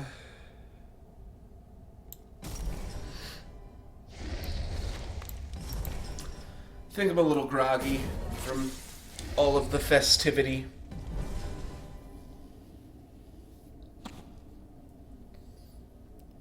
Might need to go get just a small little snack and slap my face a few times. Though this hand's insane, so we got that going for us. And the Bitter Frost finish off. Alright, so let's knock them. Let's just trade Flamestoke Shaman, I think. I don't want to take half my life total. Yeah, this game's hard for new players to kind of adjust to, and I'm just a little newbie. We drafted some weird-ass deck where I just wanted to, like, use Flamestokes to activate Flamestokes, and I don't know why I thought that was a good idea, but We'll try to make something happen of it. There's a Borean Stormweaver in the deck, so I think there's a chance. There's a chance that this turns into something reasonable.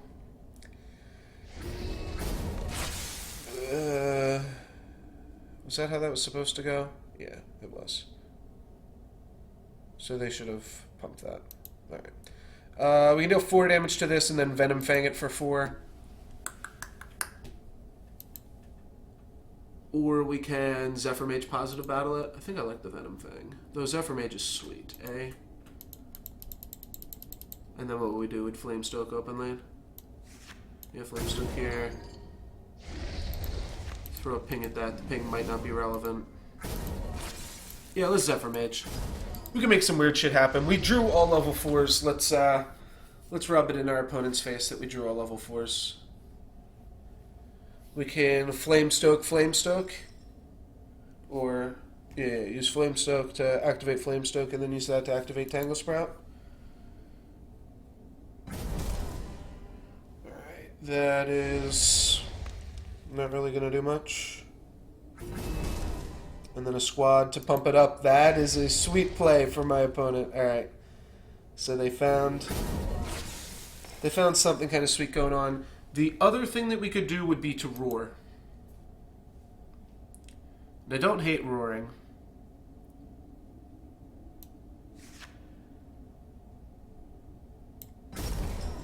But let's just do like this. Bring the beatdowns, baby. Here we go. No Lux given. Doing it up. 2016. Merry Christmas. Drawing all level 3s and pretending it's skill. Yeah, I just drew a bunch of level 3s and my opponent didn't really. My opponent made a pretty sweet play last turn, I do have to say. Alright, that is a trade. And that is a positive battle, making this into a positive battle. But we're going to keep Razortooth Stalker, Flamestoke Shaman. So I guess it is a play well, get rewarded kind of situation. I can Ashurian Mystic there.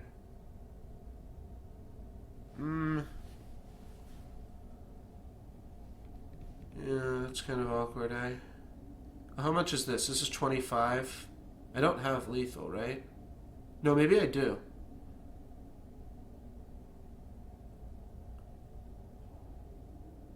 $28. Oh, I can put him down to 2. Oh, I have Call the Lightning. Oh, I didn't even realize this because this is a level 1 spell. Okay, never mind. We can make it happen. GG. Mongosaur would have worked here too. The Mongosaur activate or Razortooth Stalker activate. I didn't even realize we had Call. Yeah, Call, Stampede, Call and anything kills my opponent. I don't even think we had to play anything else. Yeah, Call and nothing would have killed my opponent. We could have... I honestly just forgot about Call the Lightning. I'm not gonna lie. Call the Lightning also, if I'm not mistaken, used to have different words on it. I believe it, like... Yeah, gave +4 attack to all of your friendly creatures. And... that was it? Was that it?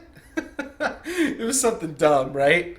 If anybody knows what Call the Lightning used to do, let me know. Because I'm pretty sure it was just like a pump spell. Alright, I will be back in like 2 minutes here. I guess I can queue for this next game. I'm just going to grab some cheese and crackers, and I will be right back.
Alrighty, we are back in it here. Flamestoke Shaman it is. Flamestoke Shaman actually is really good with Razortooth Stalker.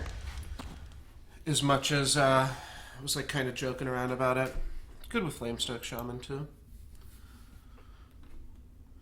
Alright, Du jour posted the old Call the Lightning. Yeah, creatures you control get +4 attack this turn, +6 attack this turn, and then the last one, let them battle an additional time. Yeah, that's what I thought it was.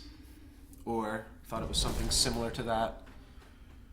Matrix Warden for the finish off here. Well, we can kill this with a Wind Primordial after battling. We can... Though I think we won't have too big of a problem dealing with that. We can deal with it with Venom Fang, another Flamestoke. If we draw, like, 2 activate creatures, I guess it's a little bit awkward. We could also just trade with it with Flamestoke here and kind of give up on the Ashurian Mystic. There's just a lot of ways to punish Flamestoke Shaman. You almost don't even want to activate it if you play it. And I might not activate it here. Maybe not in general you don't want to activate it. But if we play it here, look, right, we can activate it,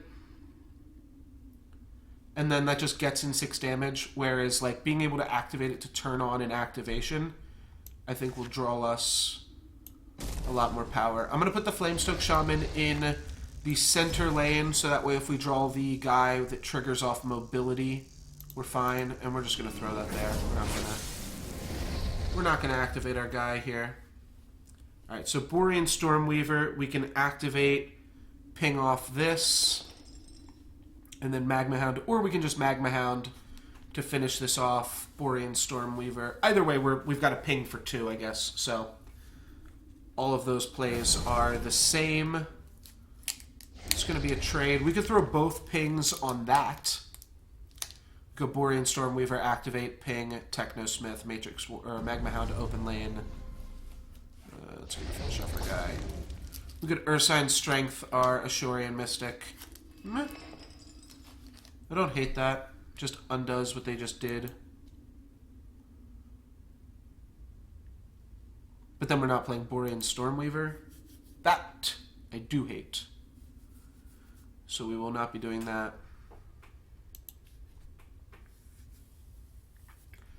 Guess I go Borean Stormweaver, no activate.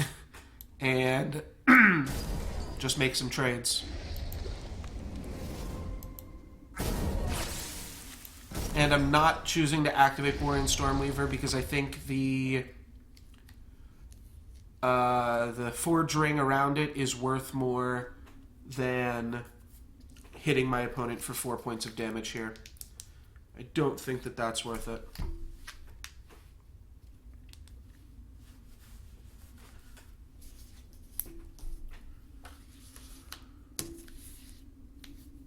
So let's start figuring out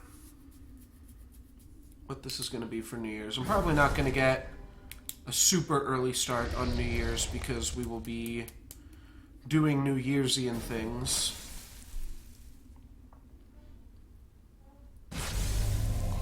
That's a good play. Just do like this.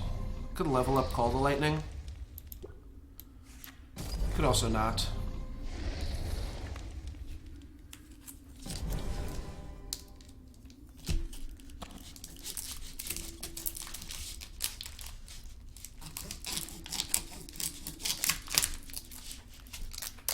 Sorry, just opening up some cheese here. I don't really play ranked. I did it like the first 2 seasons, I think, and that was it. I used to play ranked on SolforgeLadder.com, but in general, I just kind of find draft a little bit more enjoyable.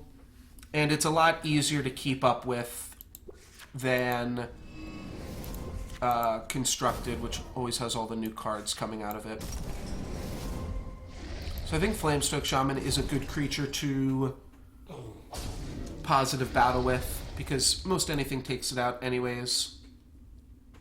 Ooh, we could We get some big lightning action going on next turn.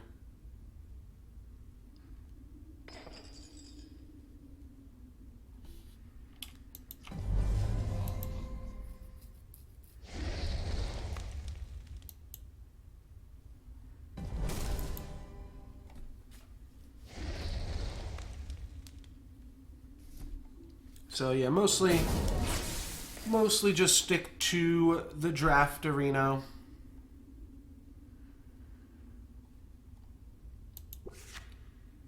Can move this over. None of these guys have 2 mobility, which would have been sweet. If any of them had 2 mobility, we could have like activated it. Oh, I guess you don't get 2 activations out of this guy. Do we really even want to call the lightning here? Like, I think we just Cragwalker and then block this with a Wind Primordial because we drew all level 1s.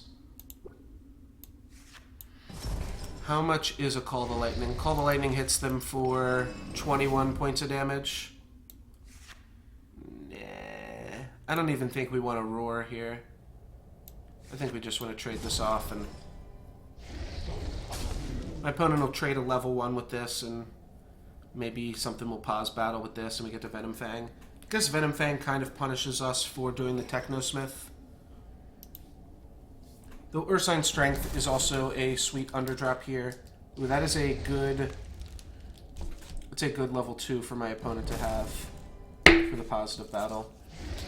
And this can die to poison. I guess both of these can die to poison. Venom Fang has the positive battle as well.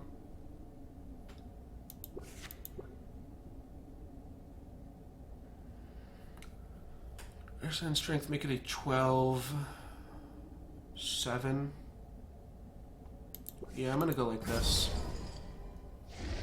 Sorry, Tigran Nomad. We aren't gonna play you. Both of our first 2 picks are just... Wait, that hand was actually our first 5 picks all right in a row. I'm pretty sure.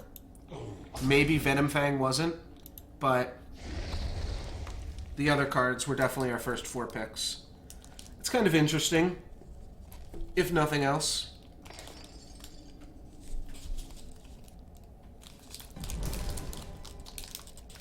Alright, that is not quite a positive battle.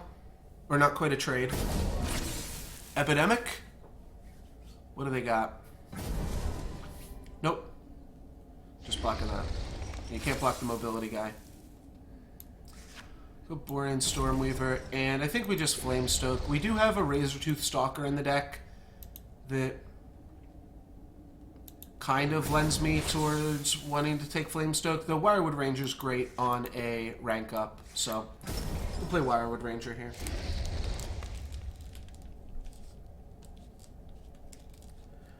And that is perfectly acceptable.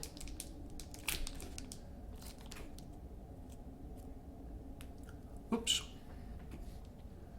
Gotta end the turn. I was cutting some cheese, and I didn't notice.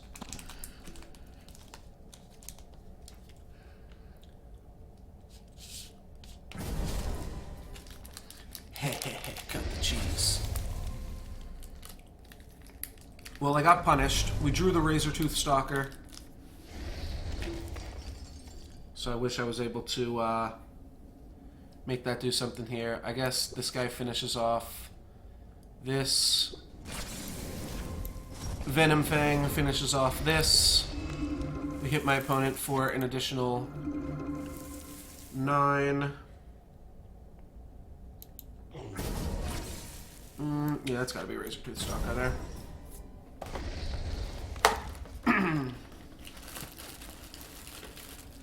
Nothing too exciting going on this game. We're just, I don't know, just slowly dealing some damage to our opponent. Oh, this is the game. We did have a kind of interesting turn early on in this game. But...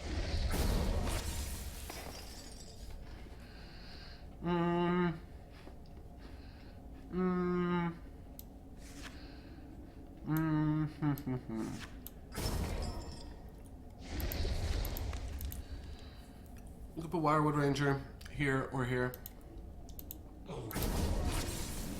My opponent's life total's so low. We'll just dodge. They kind of have to make something happen here.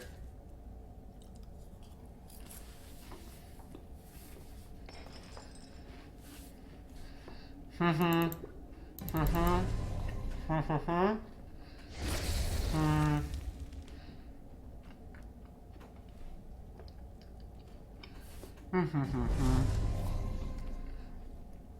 that's not enough. That's a positive battle.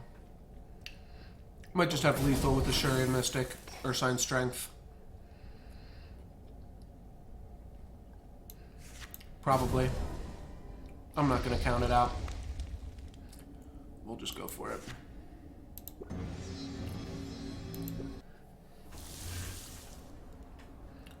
Cool, that makes us 2-0. 2-0 in the draft queue. 2-0 in the QO, baby.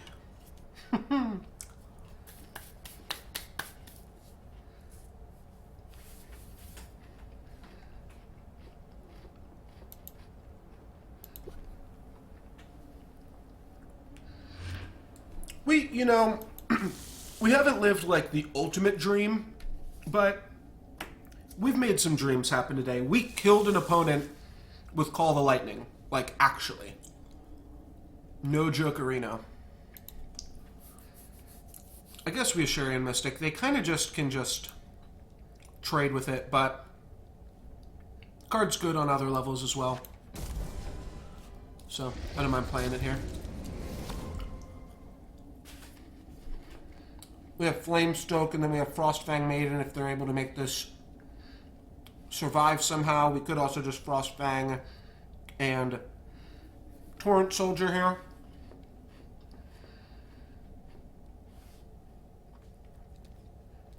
Flamestoke obviously really good as well.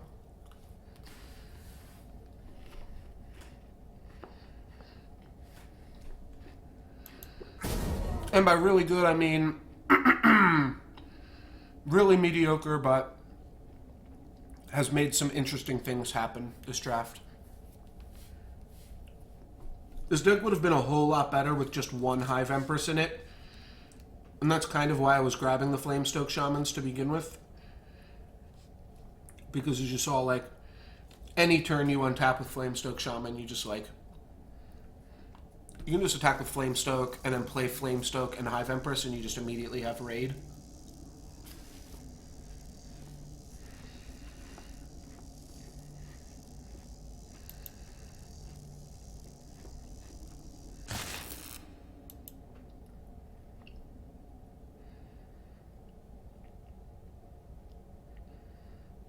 Weird zoom. I don't know what that means, Nurgles.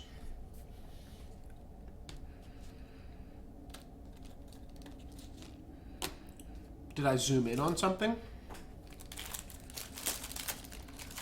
Or are you talking about my microphone making weird sounds? My microphone is called a zoom. I can't imagine that's what you're talking about. Oh, weird. Is anybody else? Yeah, I'm not having a display error on OBS or on Twitch where I'm monitoring the stream. So, looks like that is probably on your end, though if anybody else is seeing a problem, yeah.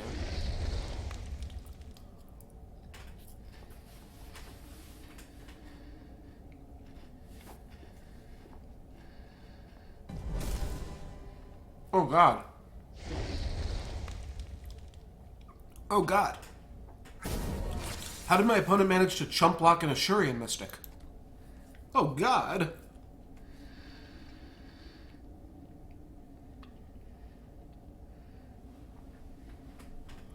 Fair enough. Internet balls. So, we want to play some combination of these first three cards.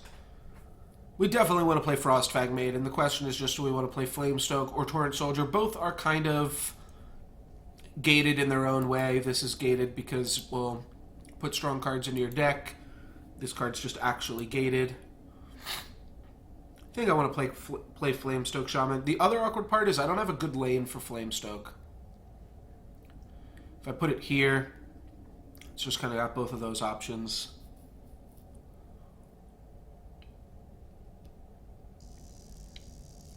So what would we be doing with it?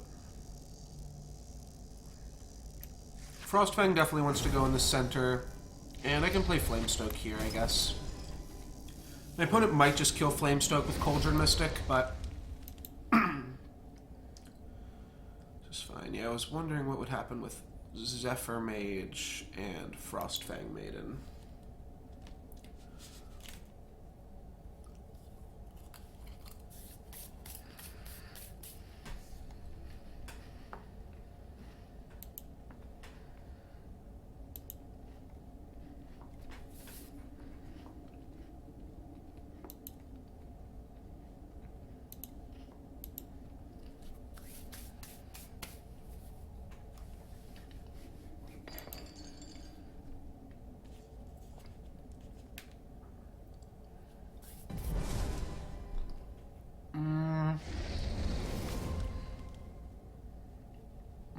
That's a good battle.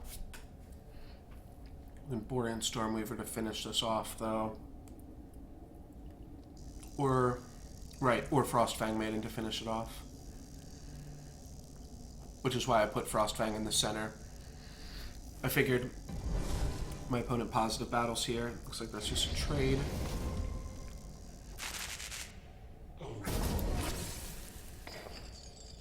The only problem with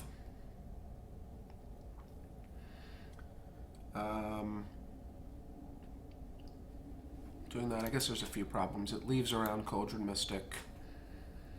But if we move this here, we don't get an activation from Flamestoke, which might be okay as well. We can just Stormweaver up and Zephyr Mage up. My opponent can then just, he can activate it, but he can also just play stuff wherever he wants. Do we want to just play the Zephyr Mage to block this? No, I don't think we have to. Yeah, so I think we'll just do this. I don't really want to leave around Cauldron Mystic any longer than I have to here. So yeah, we'll battle. And I'll go Stormweaver, Zephyr Mage. And that looks totally fine now. Venom Fang can finish this off. Borean Stormweaver can finish it off. And we've got a Flamestoke Shaman to boot.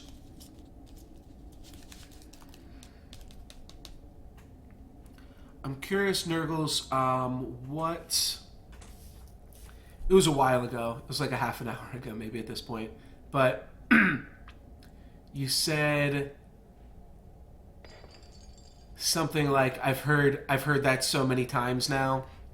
I meant to ask, what was that referring to? Because I know I've got a lot of like filler phrases that I just kind of throw in there a decent amount. Oh, boo. Well, sorry, Nurgles, but thank you for trying to join us here.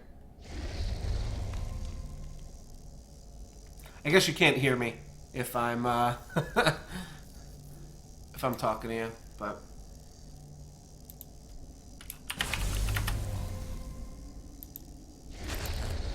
and they used a Grave Pack to finish off that. It's okay. Flamestoke Shaman. Give Flamestoke Shaman some mobility, and we'll Venom Fang to finish off Spite Hydra. Cool, cool. Good to have you back, Nurgles. I was curious. I don't think you could hear me, but I was curious. Earlier you said, like, I've heard that before or something like that. I was curious which of my many filler phrases were you referring to with that statement?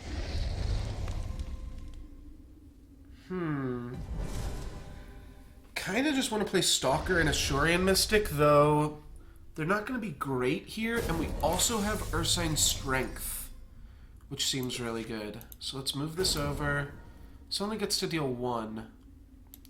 We definitely want to do this. Do we want to just Ursine Strength? Nah, let's Sock Up. This'll be good. This is 16 damage, and now I've got 3/6 attack creatures. I guess I will... No, I'll keep this here. My opponent's got a few things that they've got to deal with here, and then that could just leave me to play more Flamestoke Shamans and Frostfang Maidens. I guess this order is kind of awkward. Alright, so they've got a trade there. They're going to ping that. They still have to finish this off somehow. That's probably annoying. Only pings for 2, but yeah, that's definitely annoying. Oh, no, it's not. This has mobility. Sweet. 4 damage to the creature opposing it. Ah, 1 off. Alright, let's have Frostfang Maiden, Positive Battle, I think. And then we'll play a Flamestoke Shaman. We're drawing a reasonable distribution of cards here, and I have to battle on my turn, not on their turn, because otherwise the ping would finish me off. That's a neat combo. We can play Wirewood Ranger, and then Wirewood Ranger can turn back and pump the Shaman. So that is kind of neat. If my opponent would set up a weird Positive Battle, though it's hard to Positive Battle a 12-17, they might like trade with it with a 1 level or a level 1 creature. We missed on this turn, obviously, but otherwise we were drawing a pretty reasonable distribution of level 1s. That is going to be a Graveborn Glutton. That is a trade regardless of what we do.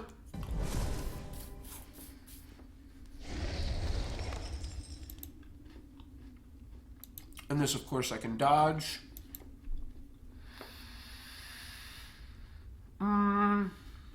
Yeah. It's a trade regardless of what we do here. So, let's do something like this.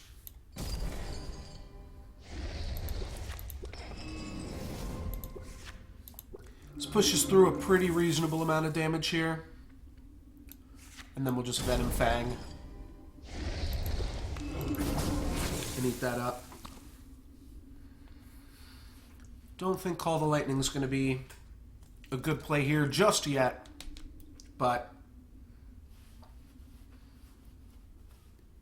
probably just use Call the Lightning for lethal. Or, you know when else I would use Call the Lightning? If we had a play like the play we had earlier, where we had Razortooth Stalker and Ashurian Mystic. Like, Ashurian Mystic Call the Lightning might be just a good enough play by itself. Gives it +8/+8. Makes it an 18-20. That's pretty tough for them to deal with. Okay. Okay.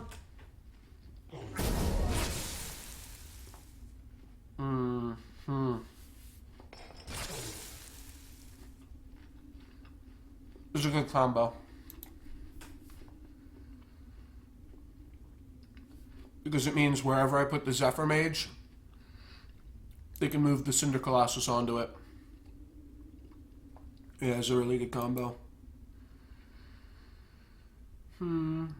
Alright, well. I guess I put Zephyr Mage here then.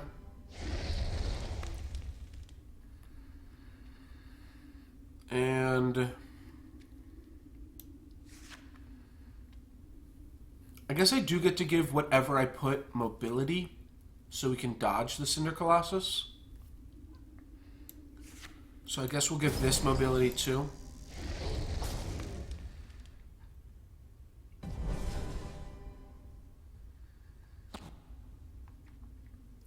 Flamestoke, Wirewood Ranger. We could also just give one of these creatures 2 mobility.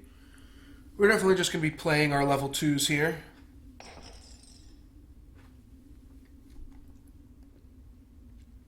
Maybe I didn't have to play Tigran because we are going to rank up here.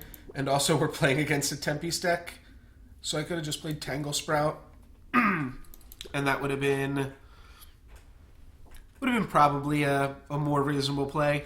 Though, when you are just playing underdrops and you're just playing underdrops on an empty board, those are the spots where I definitely play stuff like Tigran Mystic. Yeah, so we're just going to move over Tigran Mystic and eat this Cauldron Mystic if it doesn't die.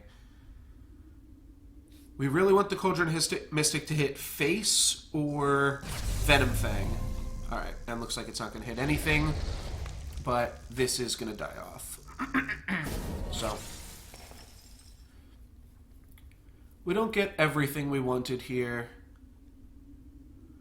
Wirewood Ranger, I guess, survives this, and it survives a ping. So I guess I'll go for that. And then I'll play a Flamestoke open in... I'll just play it open on the side lane.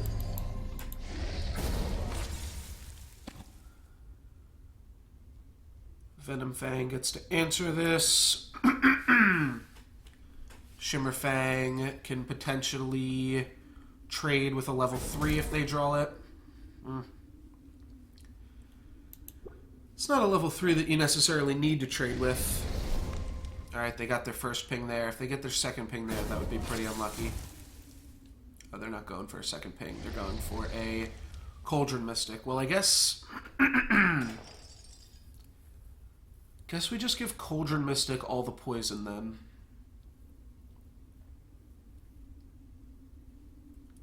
So we'll survive at 15. I don't really care about that.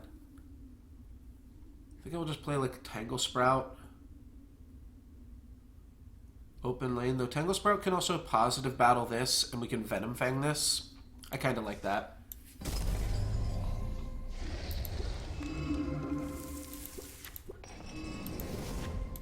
So, we're Venom Fanging this because my opponent will be able to make this into a threat eventually, and we do have a positive battle there.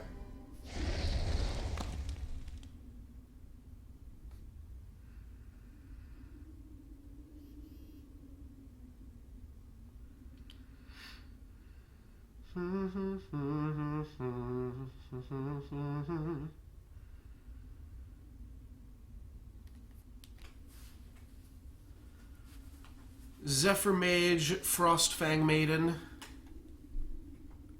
Both kind of interesting.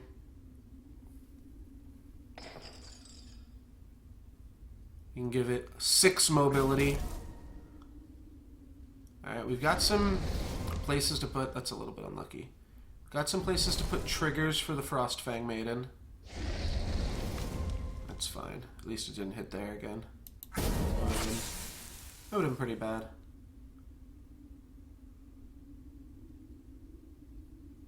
Yeah, so I'm gonna block like this and this. Our life total's kind of comfortable, and maybe we don't have to block a Graveborn Glutton, but it's also a Graveborn Glutton, so we could have to block it eventually.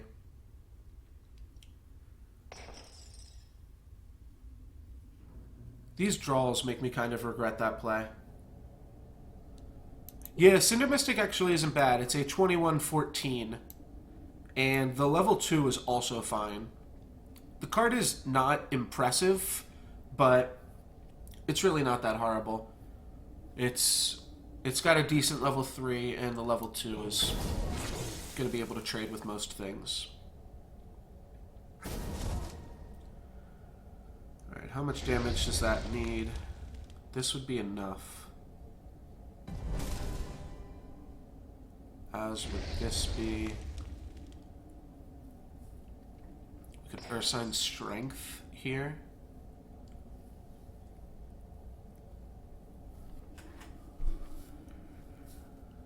There's got to be a more reasonable play this turn, right? I don't really see it, though.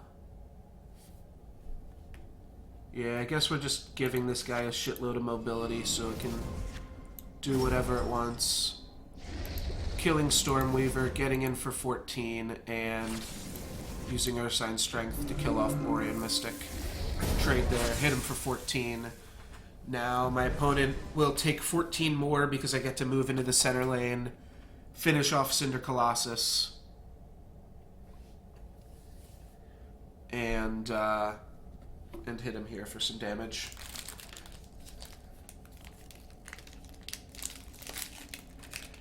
Now I'm playing a little bit smarter. I got some cheese in me. We're doing okay. Jazzy Mantis, thank you very much for the follow.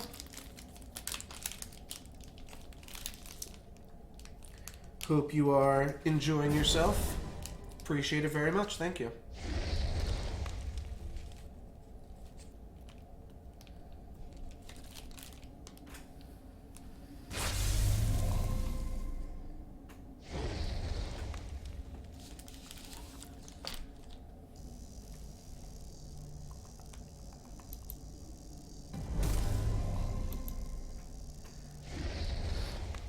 Yeah, the 321 views, it's good. It's definitely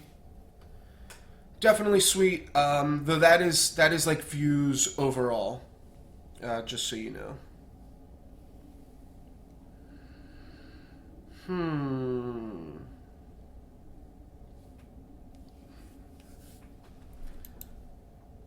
Don't really love any of these plays. Yeah, we're going to Umbruk today to celebrate Christmas. Just trying to get in some Umbruk drafts. I don't know, though. I don't... You know, I guess one thing that I can account for is, like, I do still have Frostfang Maiden in the deck. So I could do something like Razortooth Stalker in 4, Zephyr Mage in 1.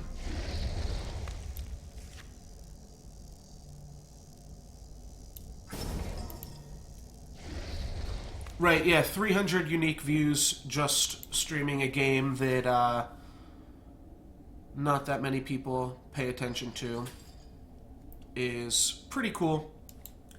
Though I'm hoping that we can all help to grow Solforge together, because it is a fun game. I do enjoy it. A lot of those are, I mean, some of those are, I do stream the Vintage Cube games as well. So some of those come from that. Looks like we have a place to move our Razortooth Stalker. We probably want a Venom Fang to finish off this. And then I'll give Flamestoke Shaman mobility in the center lane.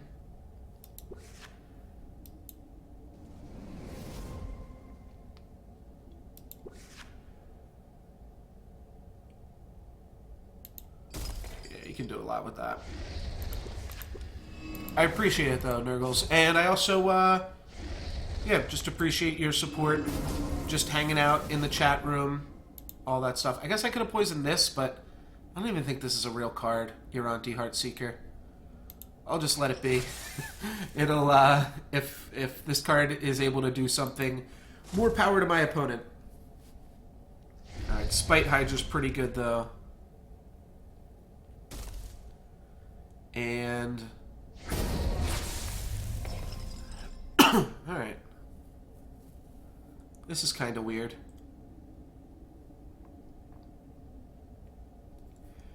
I don't have any spot for Ashurian Mystic to get in and deal damage, which kind of stinks.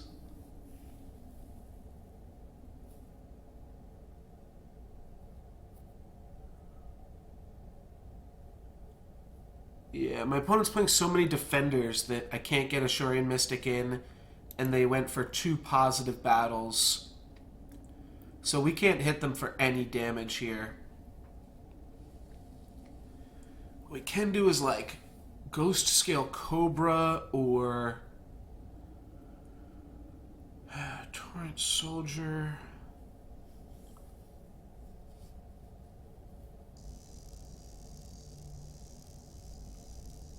I don't know. Like, I don't want to just trade off with both of their creatures. That seems like such a waste when I have Ashurian Mystic right here. I think Nurgle's Wolf was in reference to this current turn. Like, one play that I see is, like, you go Ghost Scale against Spite Hydra, activate it, and it'll die to poison, right? We get +3/+3. No, that won't even work. So I guess Ashurian Mystic just trades with Spite Hydra then. Alright. That's not great. I really don't love it, but I don't see what other options we have. We'll move this over. Oh, I should have activated this. That was a mistake. Oh well.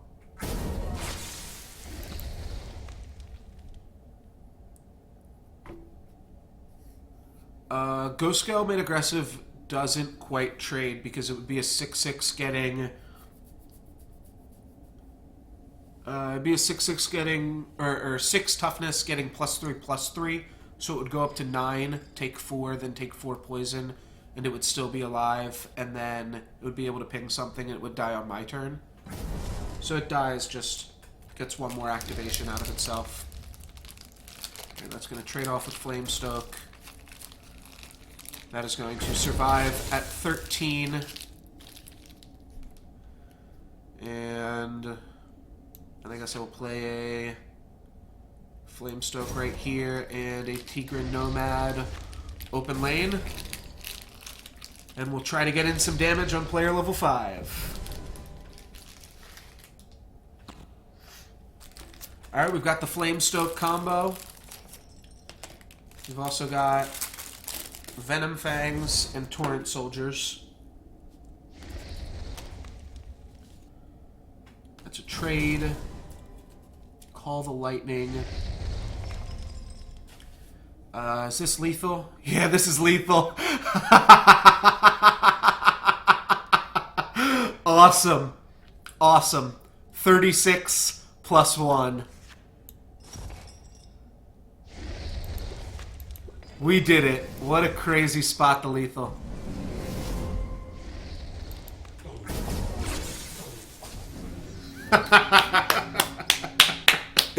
Awesome. Easy. Easy lethal spot for Xaxes. Flamestoke Shaman and Call the Lightning doing some work. That is the second time in our 3 games that Call the Lightning has been lethal. I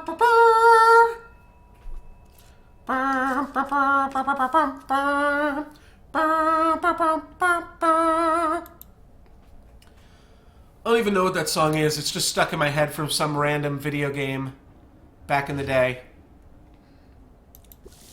What song is that? It's got to be like a menu screen or something.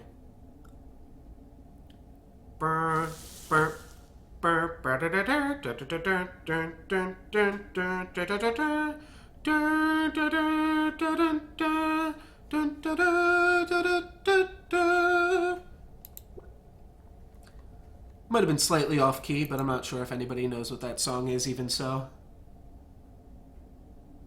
Yeah, no, Call the Lightning is just a level 1 spell with Overload that says win the game if the right conditions exist. I think we just stalk up on turn 1 here. That seems fine. Yeah, you don't need anything other than the level 1 version of that card. Though,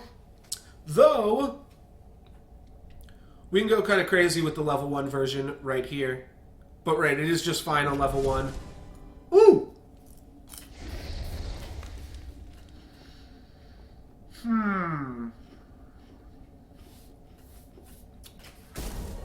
Oh! Wait, no, we can still do it. We just go Earth Sign Call.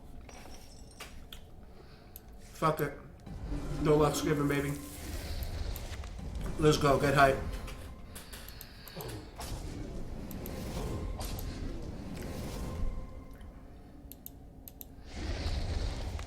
Maybe I shouldn't have it center lane against an Aloyan deck, but oh well.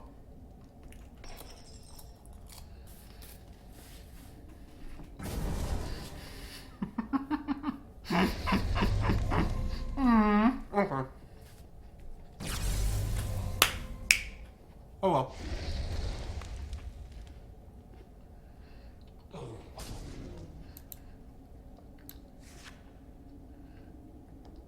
Guard still did a lot of work there.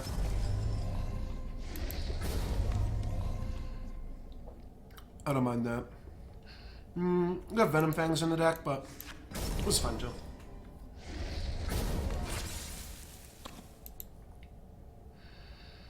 Got a roaming Warclaw. They give this like 1 armor.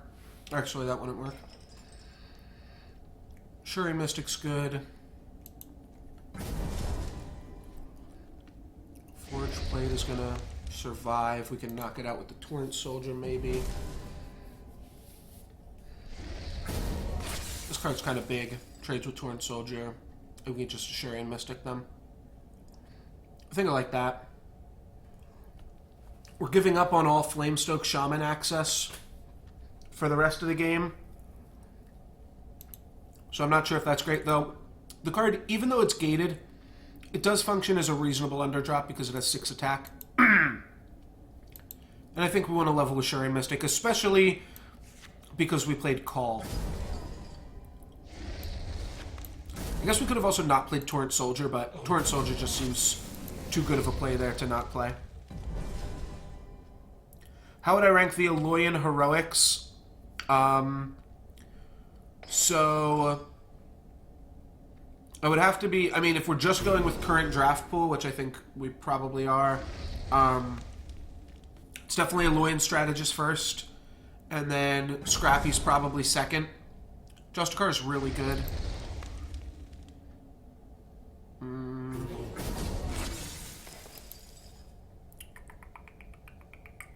You have Venom Fang, trade with both of these things, and then play Wind Primordial, open lane. You go Torrent Soldier, Positive Battle here. Oh no, we can't play Wind Primordial here. So I guess we are playing Venom Fang.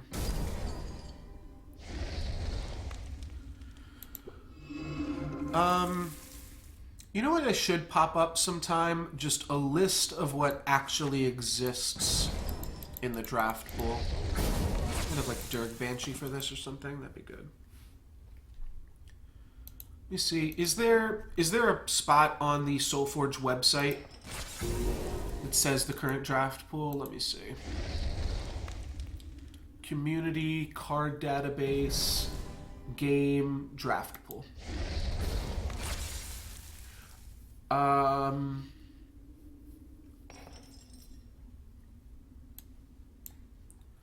So, Aloyan Strategist is good. Bulwark Battalion is definitely good. Onyxium Alakmancer? Is that what the card's actually called? Forge Guardian Delta. Yeah. So I would say Strategist, Scrappy, Justicar.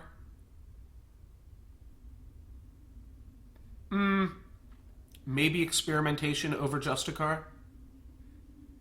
And then Bulwark Battalion. I think that would have to be my order there.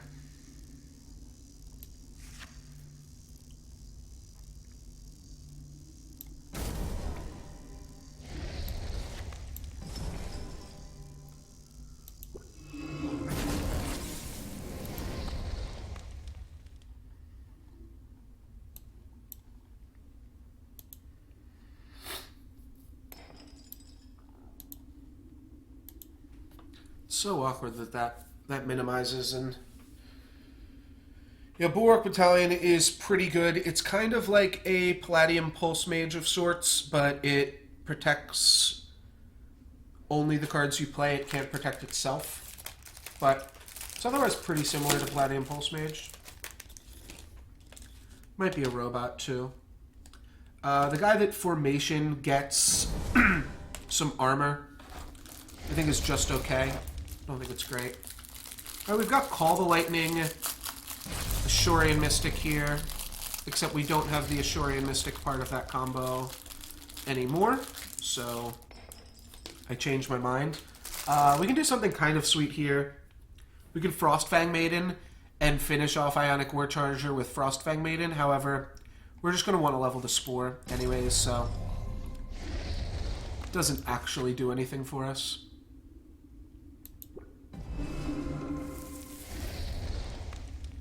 And what I think I'd actually rather do is just...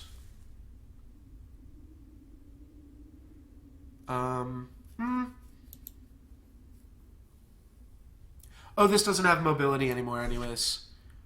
Then let's get it out of here. Ooh, Commando is actually good too. Yeah, I forgot about that one. Commando's pretty good. So, Commando's really strong.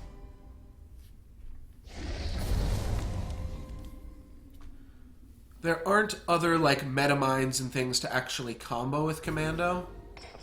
Alright, so it's going to be a positive battle. We can finish it off with... 6. So we can finish it off with Flamestoke.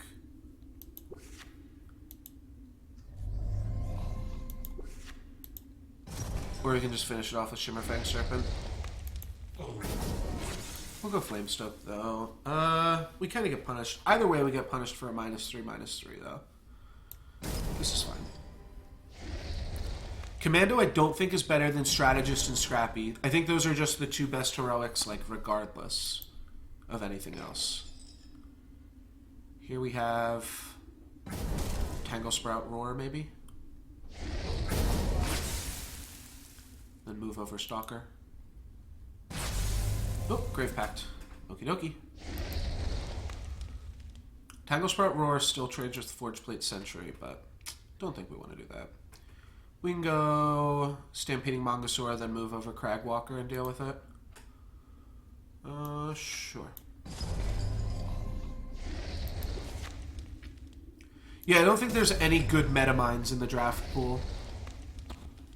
But Commando is good even without other metamines. You can also use him in conjunction with... what else works with him? The 3/6. The 3/6 that when it enters the battlefield gives something some armor. That also works out fine with him. I think here, unfortunately, we have to play into Matrix Warden. We are just a little too far behind if we don't. So, yeah, if my opponent has a Matrix Warden, we lose Razortooth Stalker here. We'll just go Wirewood Ranger. Still don't know how we're dealing with Forge Plate Sentry. Right. Aegis Wings, Pummel Pack, Experimentation. All of those things are pretty good with it. Venom Fang doesn't quite deal with it. Yeah, I really have no idea how we're dealing with that card in the center lane. I guess Ursine Strength helps. We would get to give something +9/+9. Spore Torrent as well as Torrent Soldier can give it a lot of poison as well as Venom Fang. Alright, Nether Decay means these are going to trade. I think I will give it some poison right here, right now, just to kind of start things going. No, I'm not so sure. Maybe I just take out Dirk Banshee with Venom Fang. Yeah, we'll throw this here.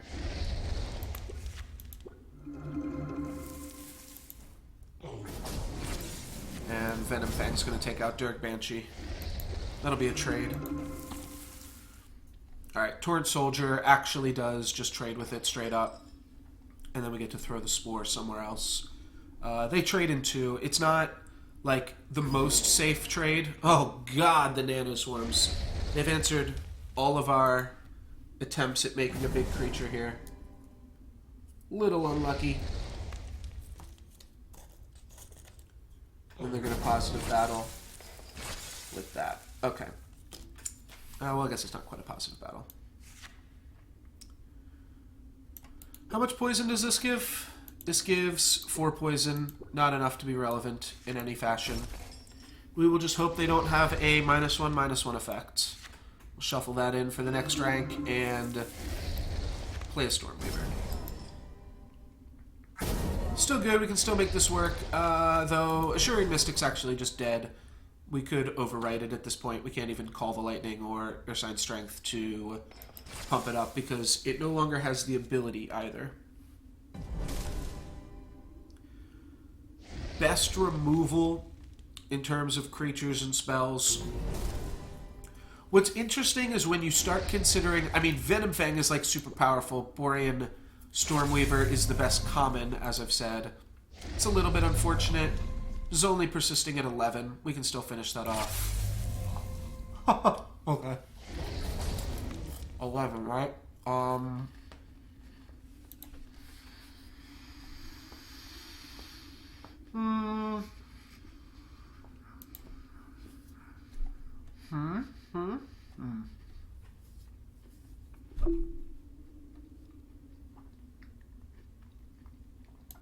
So what's interesting is 11 is 6 plus 5. But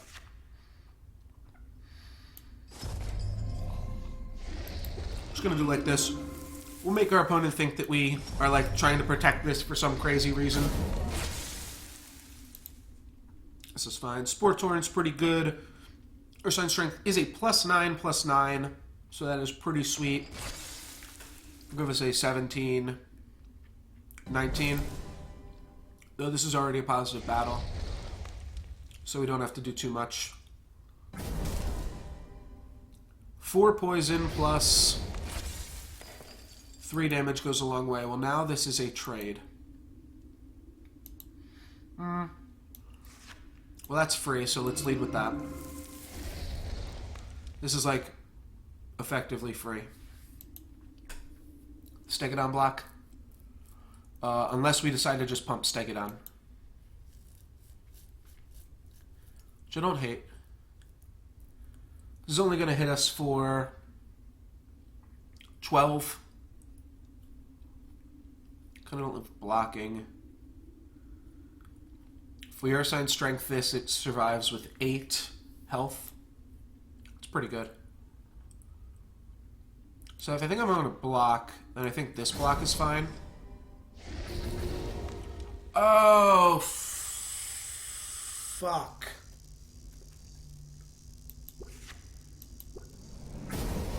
Well played. Well played. He got me. So, Anvilian Arbiter is a counter to free spells. It says when a player plays the second spell each turn, they discard their hand. I played a free spell. I played Sport Torrent. And it's free. The one Torrent Soldier shuffles a free spell in your deck, but it meant that I got super punished. That's going to be a almost trade? No, actual trade. Do I want a positive battle there? Unlikely. We'll go here and here. That was pretty silly of me. Alright, we got another free spell. My opponent doesn't have an Anvilian Arbiter. We can attack with Razortooth Stalker and Ashurian Mystic. I think we're going to be getting in some damage finally against my opponent. We also have Wind Primordial that can move over here, so we can get a lot of damage in. What cards do we want to play? Well, I guess we can only hit them with 2 different individual creatures, eh? Yeah, we only get to hit my opponent with 2 different creatures because there's only 2 open lanes. So, with that,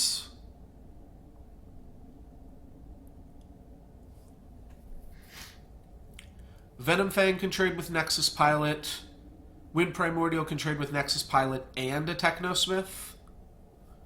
Though we also have Venom Fang, Sport Torrent that we can make. Yeah, I think I want to attack my opponent with Ashurian Mystic and Razortooth Stalker. So, yeah, I guess we know we're going to do that. So we can lead with this, and then we got to figure out what the second half of the turn looks like, how the battle and poison is going to go. What I'm leaning towards is, I guess just this positive battle makes the most sense. And then I trade off Venom Fang and give this 8 poison so that it dies right now. This leaves our opponent with no creatures, us with 3 active creatures that are all pretty threatening. Yeah, okay. There probably wasn't that much to think about there. Just wanted to look over my options. Yeah, so I've got 3 pretty strong creatures attacking in. Call the Lightning in hand to make some craziness happen. Though, Call the Lightning could definitely work here. My opponent's got to trade with Wind Primordial, and then they have to chump block Razortooth Stalker, and then we just call the Lightning and press the battle button twice. That seems pretty good to me. All right, Dirk Banshee is setting up a trade in 2. One's going to trade in 1. 16 plus 32.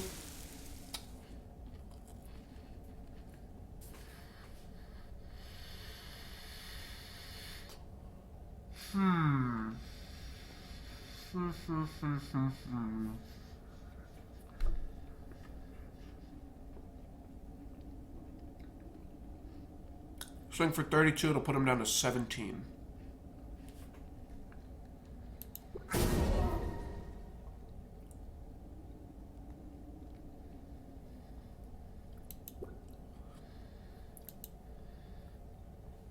Oh, wait. This guy's +2 attack.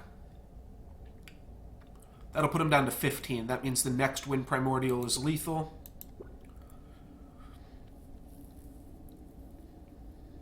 So all we have to do is draw Wind Primordial next turn. And it's lethal. And we'll still have the Venom Fang here. Sure.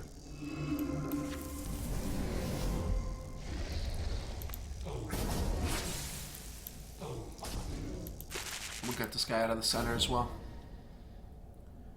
No.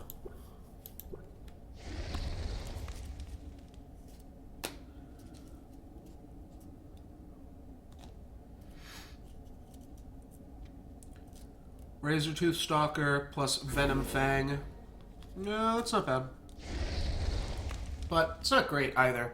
The problem with removal spells is they can't actually ever advance your game plan. Like, if my opponent just had any level 3 card, he could have answered Venom Fang. Instead, his level 3 card was a Nano Swarm. It really doesn't do all that much. So we just stalk open lane, and I'll replace this with Venom Fang, because Venom Fang is lethal. So that's where removal's bad. The best removal are not soft-gated,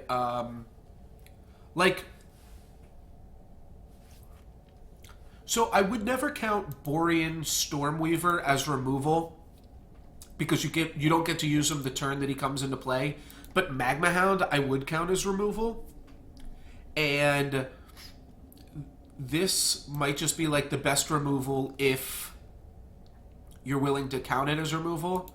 Frostfang Maiden's pretty powerful too, and does actually impact the board the turn it comes into play.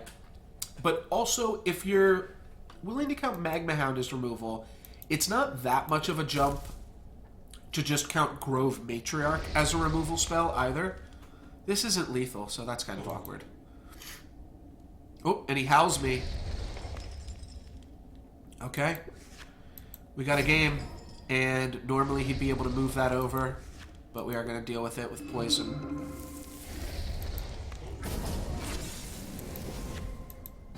This is a close game. If my opponent had another howl, he'd kill me.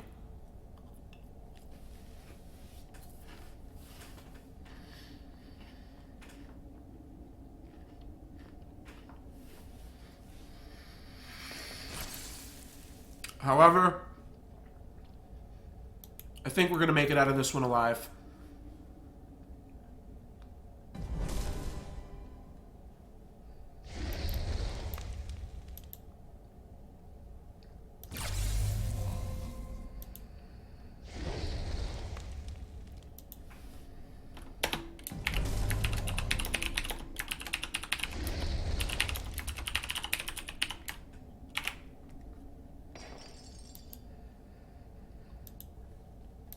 And do we have lethal? Yeah, we do.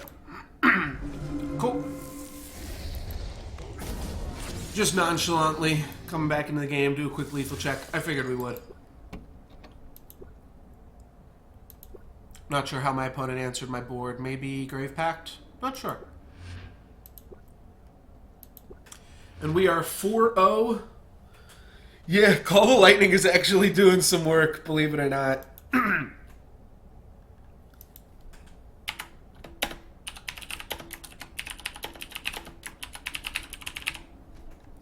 Call the Lightning. Actually a relevant card. Believe it or not. Who would have thunky?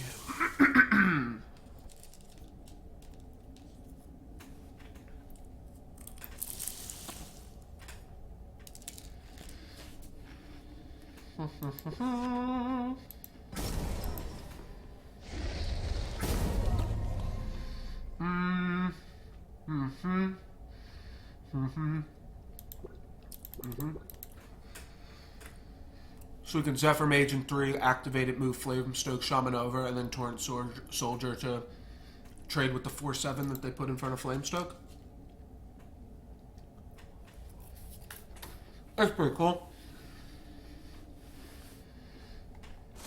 And then hit them for 10. Oh no. Oh no, my friend. That's fine. Torrent Soldier positive battles that. And we've now leveled better than them. Kind of.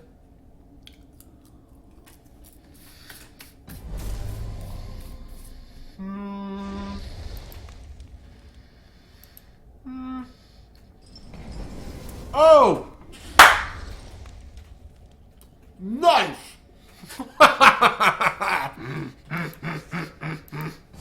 Sweet.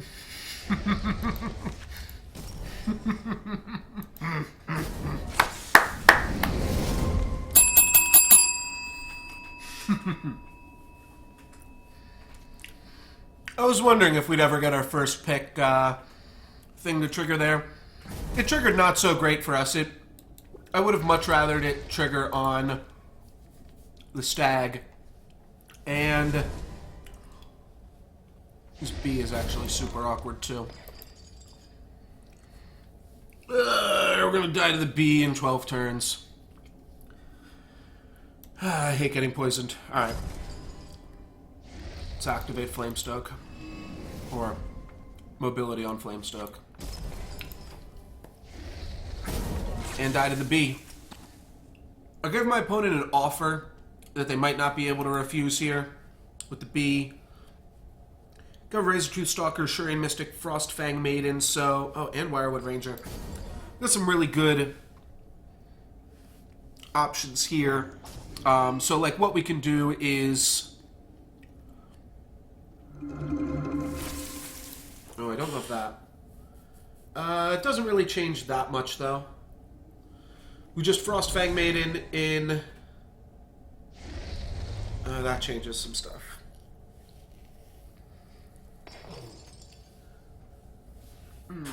Okay, because now... 3 damage to the creature opposing it.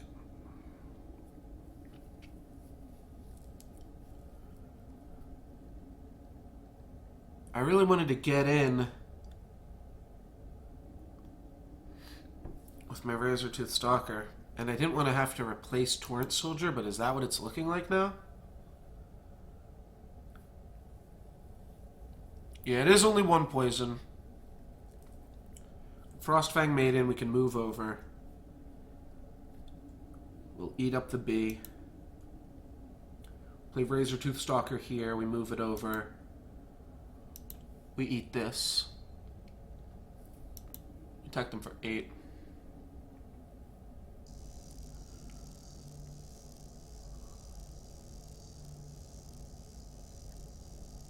We're giving Stalker an activation here. We also Bear instead of Stalker. I guess we just Bear instead of Stalker.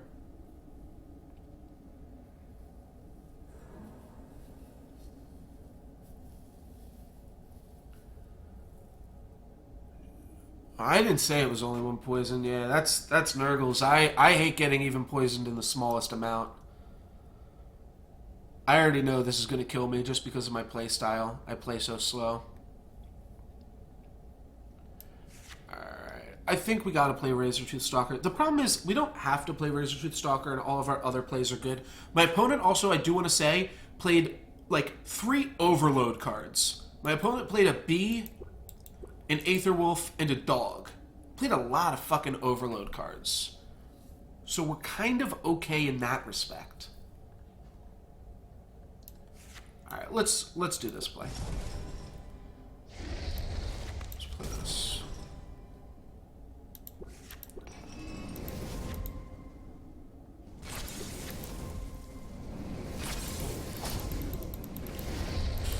Not sure if that's the best play, but it's definitely a play we can make.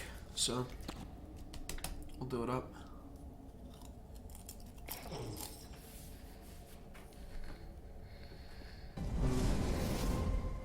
That's fine.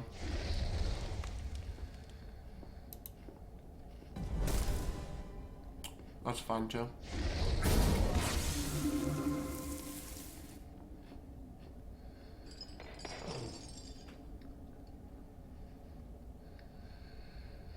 Move it over, kill this.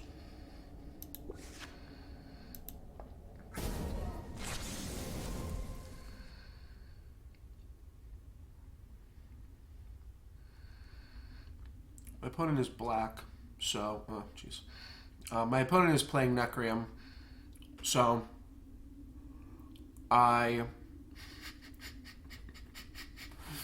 don't know how much I just want to Ursine Strength. I think I might just go Shuri Mystic open lane, where I would Ranger on the plant. This looks fine. Double Torrent Soldier, that'll get us back in it. Also Venom Fang. We're not even, like, that far behind right now. I guess we're really just behind on life total here. The Frost Banshee's, yeah, gonna survive.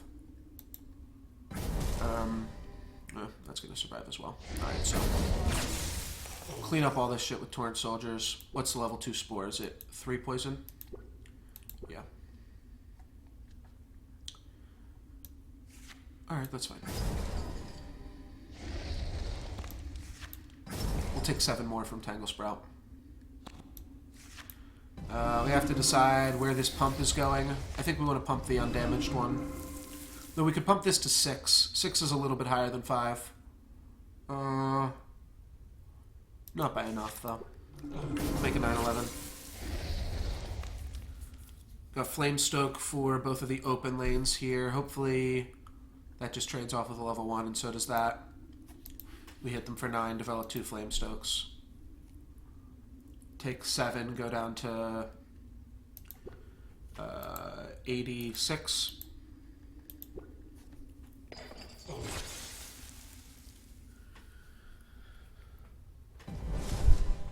Stag of Lists. Yeah, we'll leave that around and we'll draw the one guy, right? Yeah, that'll be sweet. Even if it never happens. I mean, my life total is lower than theirs, but I definitely don't want to block this. I want to Flame Stoke up. Leave some space for the Killer Bee to get caught as well. I mean, we could just block here as well, but this is fine. Take a little bit more damage, hit them for a little bit more. Get the Razortooth Stalker and the Zephyr Mage both active. I think my opponent will... Yeah, I mean, they're going to trade the Bee into one of these two. We don't really know which yet. Leyline Tyrant's still in the deck. We're not going to get it off the rank up. Zephyr Mage does get to positive battle here, though, so that's reasonable. They're going to chump block 9 or 12. They're going to chump block the 12, that makes sense. Take less damage, and Mara's Pit Guard will also just be a chump block there. We're going to poison this, and I would say I'm in a pretty nice spot here. What do we want to activate with Zephyr Mage?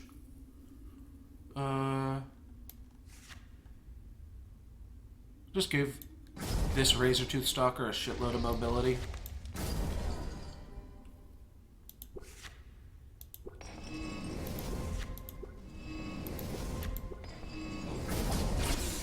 That's fine. I think our board state is strong enough that we're going to be able to race this one poison. It will kill us in, I guess 74 turns, right? One poison. Yeah, you don't have to divide by 2, but 74 turns is really just 37 turns. Which is really just a whole lot of time. So we can go double Flame Stoke. Yeah, that's the play.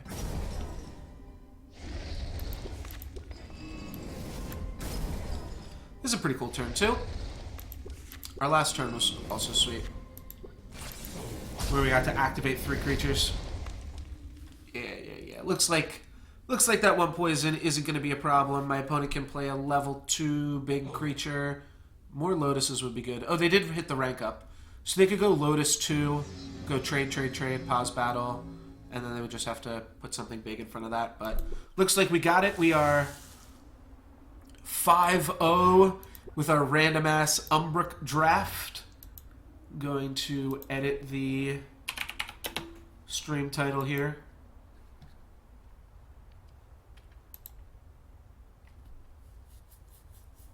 Yeah, that's true. Killer Bees did not actually do that much there. But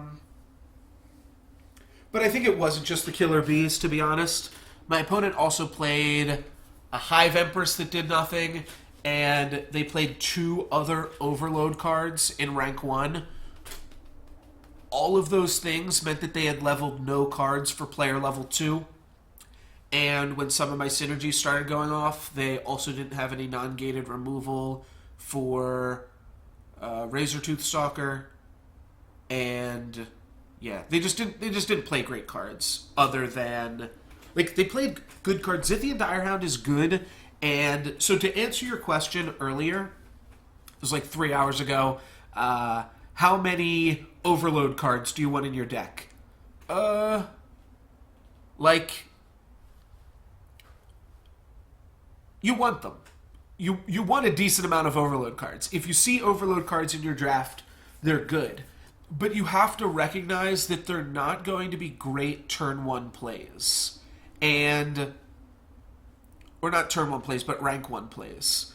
And your deck is going to suffer more in the late game from just having less cards in it. So, if you just play 8 cards, it's 8 out of 30. And I believe, I mean, I'm going to have to break out a calculator here, but 8 out of 30 is 26 and 2/3%. 7 out of 29 is 24 and some change percent. And then 6 out of 28 becomes 21. So I forget what, yeah, you're losing about 2 or 3 percentage points each time. Even though you're banishing a card from your deck, a smaller deck with less leveled cards in it actually gives you much worse odds. And then we get down to what I feel my opponent did. Because they played the Bees and they played the Hive Empress, my opponent wound up with a 4 out of 28. They had a 14% chance for each level 2 card. And I don't even think the level 2s that they played or the level 1s that they leveled were that great. So, yeah, all in all, not super impressed. Well, these are all All-Stars. Other than Shimmerfang Serpent, all of these are cards that we definitely are happy to see here. It's always so weird to me that that makes the battle sound when you open that up sometimes. That doesn't make any sense. Oh, let me get chat open. You can see that. Borean Stormweaver, definitely going to be with something we want to play. Torrent Soldier seems solid, and Flamestoke Shaman is obviously good if we hit the Singleton Stalker next turn. I guess it's also good with Frostfang Maiden, Zephyr Mage, Wirewood Ranger, additional Flamestokes, and maybe Wind Primordial. You know what? It's pretty good with Bear, too, because Bear's just a beater. And I guess it's fine with Venom Fang, because you don't care if Venom Fang just deals his damage, too. Yeah, that's potentially true, Nurgles. There's not that many players in the draft, and my last opponent did not really seem like he had a 4-0 deck going on. I will Yeah, I'll agree with that. So Magma Hound can take that thing out.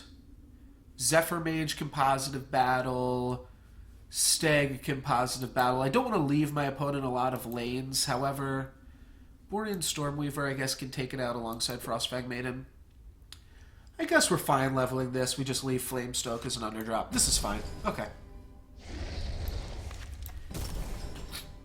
I do notice it seems like... I mean, my opponent definitely had a lot of strong cards in his deck. I will say that. So, I don't know. I mean, I can go back and watch that game. I think there's a chance that his deck was fine. He just made some interesting play decisions. A little bit punished because we drew the Razortooth Stalker. Made some interesting play decisions, and they didn't quite work out. Alright, so Razortooth, I think, will overwrite the Stormweaver. And then what do we do? Play like a Tangle Sprout? Eh. No, we've got another Venom Fang in the deck, so I guess we Flamestoke. And we're just going to hit my opponent for damage over here. We want to replace with the Stalker because otherwise this is just sitting there taking up space.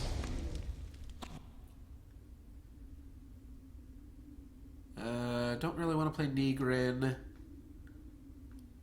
Wirewood Ranger could maybe do some work. I think my opponent... Oh, okay. Jetpack is interesting. I don't think Jetpack is a good card anymore, but we shall see. Roaming Warclaw finishes that off, so that's Raptor food. And then I'm going to get to play my Razortooth Stalker, and I guess I'll just play Wirewood Ranger post-combat. I don't really want to block a Nexus Pilot. My opponent is getting to level additional cards here, so there's some other gameplay actions going on here, but we're just going to do like this. And because I'm playing a card post-combat, I'm just going to play Wirewood Ranger. So let's take a look what my opponent leveled up. So now I know I can just do like this. Nope, I can't. I can just do like this. So they leveled a Cinder Colossus, a Techno Smith, and a Stonefist Giant. Those are all pretty good levels. Well, they could have just played Nexus Overwatch. Oh, I guess they couldn't have just played Nexus Overwatch because I put them in a weird spot, so they decided to use the Jetpack to get out of there. Well, that's fine. Venom Fang trades with this, though not anymore. Venom Fang's gonna it's gonna positive battle there.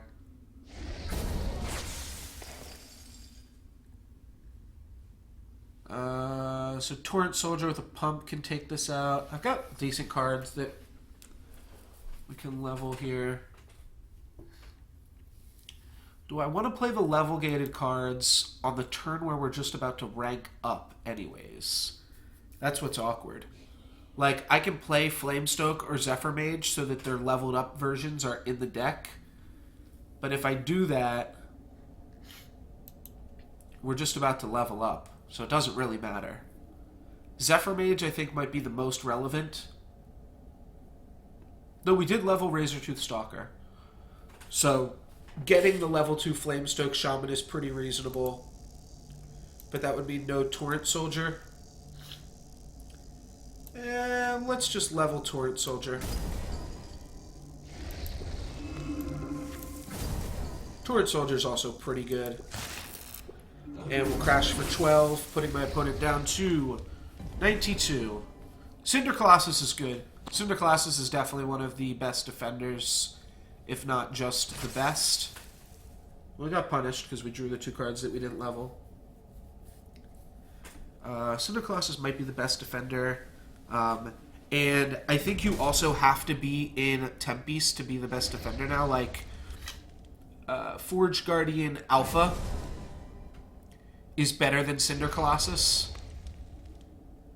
Oh, I don't really care about this guy. Just knock it out with Frostfang Maiden, and I'll play Flamestoke.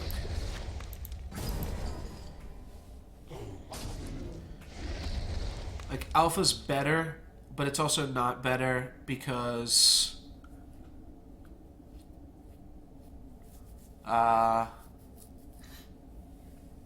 because it's in a Loyan. And if you're in a Loyan, that means that you don't get to have as many ways to activate your defenders. Alright, Stone Fist for a trade.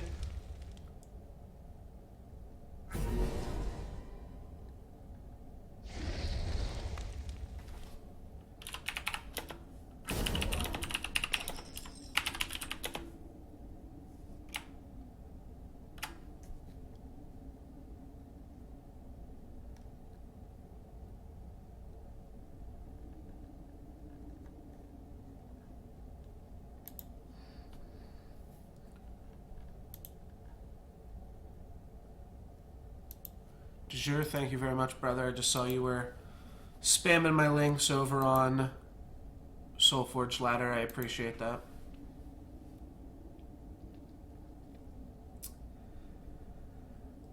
It's awkward. I want to play a level 1 creature that I can activate it. I also kind of like Ursine Strength. Yeah, Jetpack used to activate creatures, but now it just doesn't anymore. So I could Ursine Strength on, like, the Torrent Soldier to grow wide.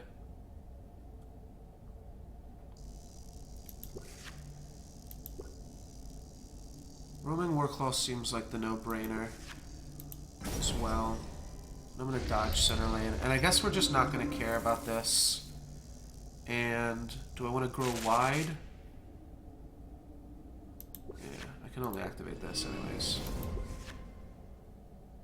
Do I want to go Torrent Soldier, or do I want to...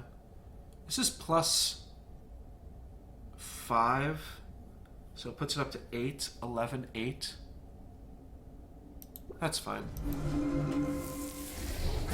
Yeah, Jetpack used to remove Defender from a creature. Well, you know what? With all the Torrent Soldiers and Venom Fangs I had in the deck, I guess I actually should have tried to do some grow wide. Because now if you grow tall, I'm not going to have any ways to make use of all this poison.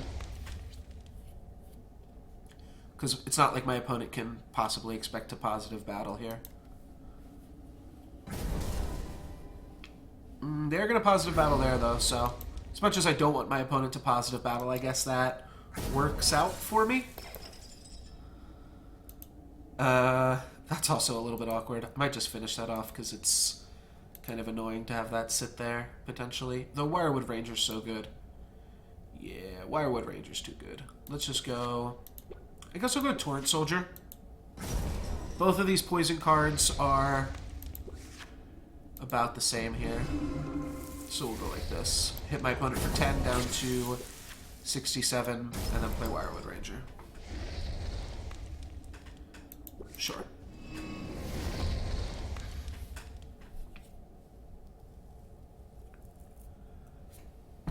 Now we can play an Ashorian Mystic, open lane, and maybe we just Flamestoke Shaman again? I'm not sure. What did we not hit on? Razortooth Stalker, Flamestoke, Torrent Soldier, Borean Stormweaver. So just the best cards in the deck, and Call the Lightning, Ferocious Roar. We haven't played Ferocious Roar once. Ferocious Roar is yet to come up. Cinder Mystic is a little annoying here.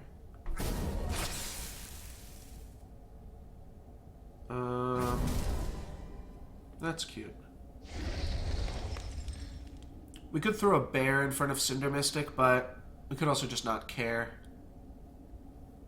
I think I like the not caring strategy as well.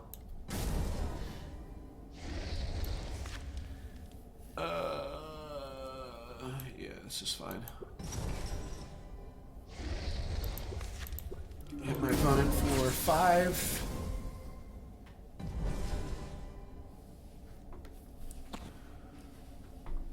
Doing good, putting in some work.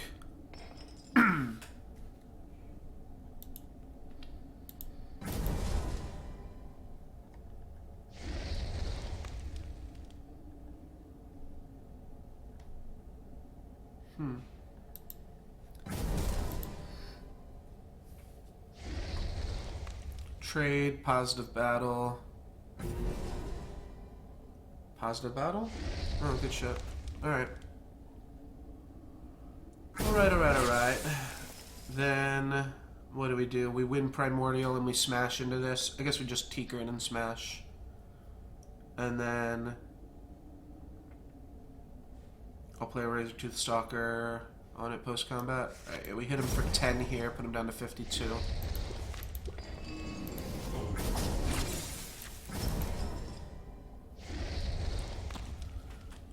Spore Torrent and Torrent Soldier, so we've got a total of 7 poison that we can throw around.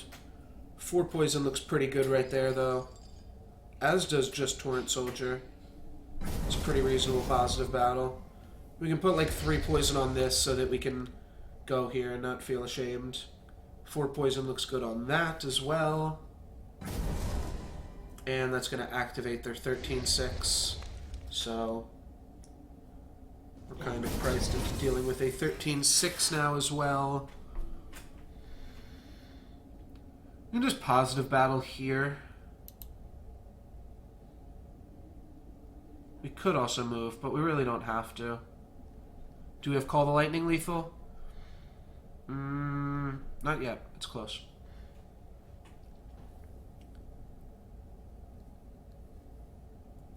So Torrent Soldier can positive battle.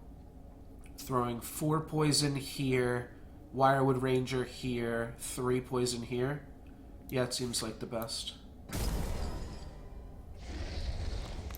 So we're just going to take some damage from this 13-6, but it's going to give us a board state of 3 creatures to 0 eventually. And we've got the life total here.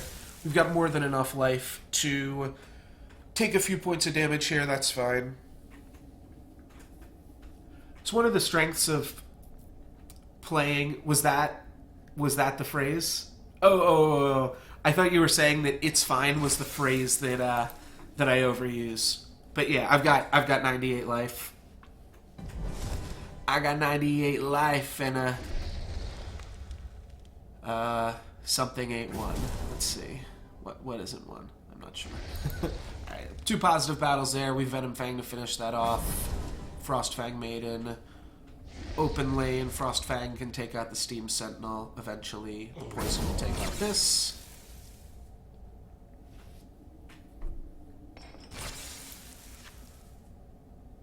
So let's go Venom Fang here, and we will Ranger the Maiden, because we know that the Maiden can get in for 11 on this lane here. We can double Strength the Maiden for plus 14. That's pretty good. There are a lot of things that I say just over and over again, I've noticed, and I'm sure I'll pick up some more phrases and other things like that. Oh, that's possible too. But I say that's fine. I say that's pretty good. I say like situation or something like that. So we are 6-0. I am just going to take a second then with this 6-0 to spam it, or I guess if anybody else wants to. No, I'll just do it real quick. I'm here.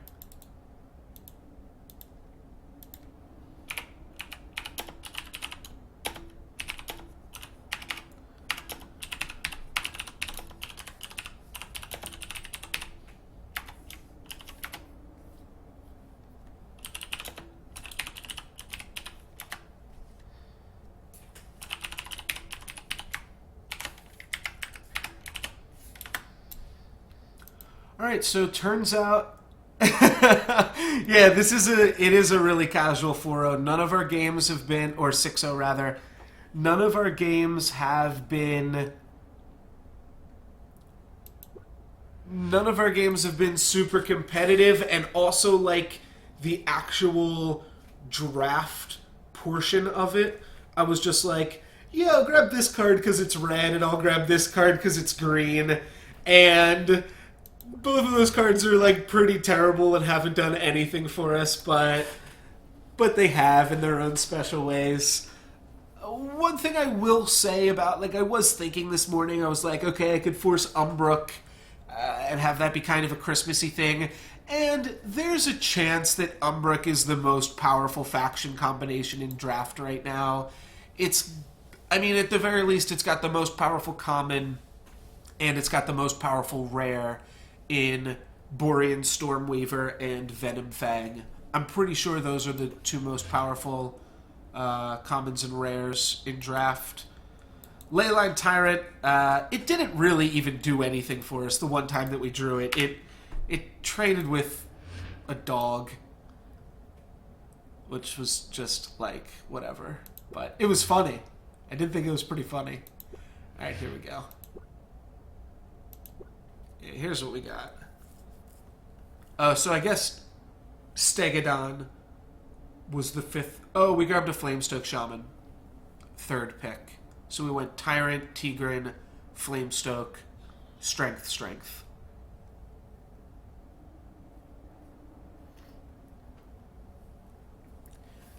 Yeah, I think we've beat all of our opponents pretty good, pretty handedly. Though, I don't know, the 2 times that we had lethal with Call... No, the first time that we had lethal with Call was just like, it was almost BM. I mean, it was good because we killed them from like 50 or something, but we were also in a great position in that game. The second time we won with Call, where I went Flamestoke, getcha for 32 or 36, Tigran getcha for 1. That was a sweet call, because it was Xaxes too. And it was also Xaxes off the back of Tigran Nomad. Which, like, you can't not think that's sweet when Tigran Nomad just randomly gets in for 1 point of damage that was lethal. And then the other call we used on the 3rd game, which was actually the 4th game, to pump up Razortooth Stalker, but my opponent kept having Grave Packs and Nano Swarms for that.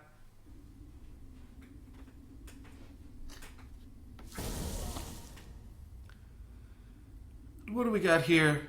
Looks like just a Wind Primordial. 1 second, I want to close my door real quick.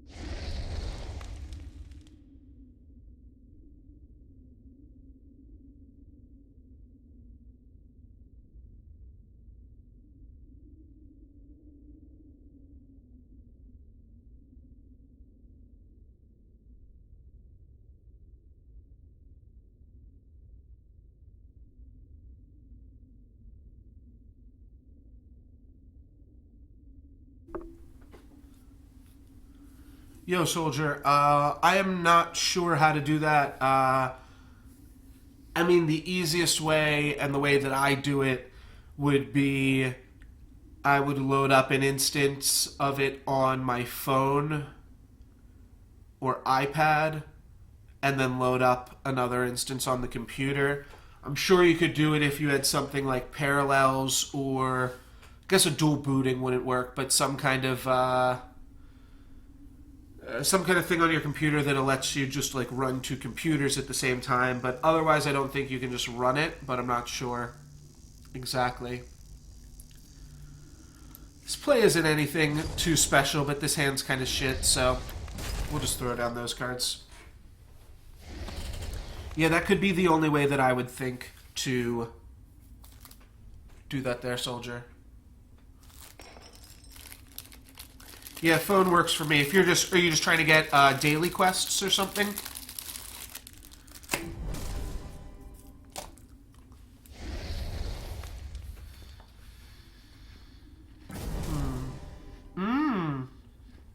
That's pretty good. I think we'll take this out with Magma Hound right now, just so that we don't have to deal with it. Yeah.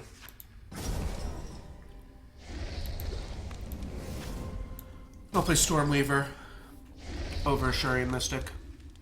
There's a lot of good commons in 10-piece now. Shurian Mystic, Magma Hound, Borean Stormweaver, Mungosaur isn't bad, I guess, but also Razortooth Stalker being a pretty good one.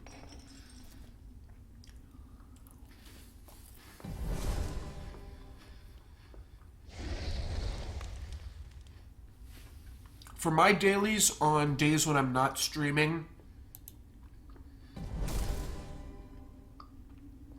I typically just play some games in the casual queue, or whatever it's called there.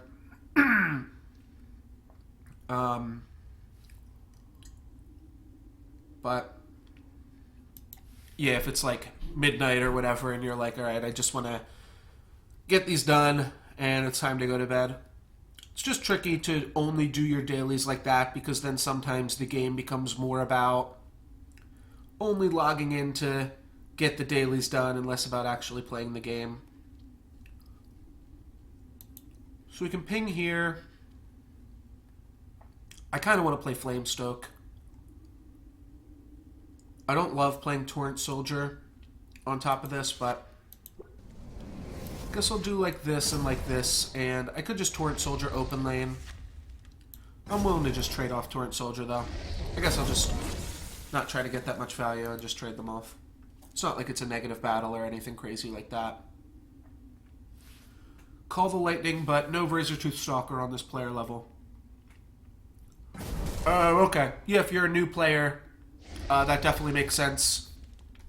I am going to do a giveaway probably after this game, and as well, if you're around on New Year's Day, going to be doing a whole bunch of giveaways on stream.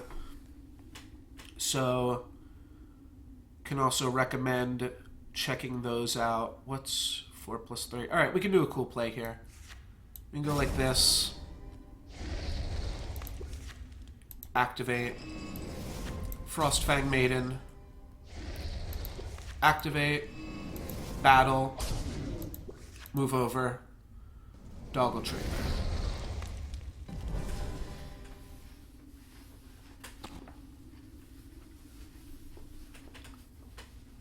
Okay, cool. 3:30.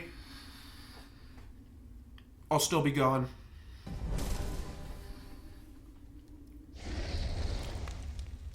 Just trying to get people hyped up. Wow, with that play. That play was pretty sweet, wasn't it?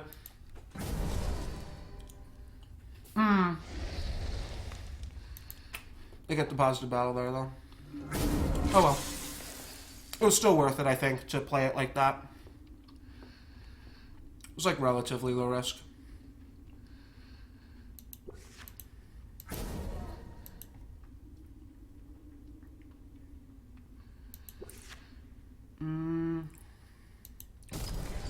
I don't think Frostfang Maiden is gonna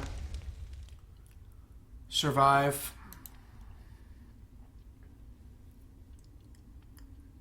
Yeah, my opponent leveled a bunch of cards. We'll just go like this. Though, the only argument to not go like that... Yeah, well, I drew a lot of level 1s. Alright, punished.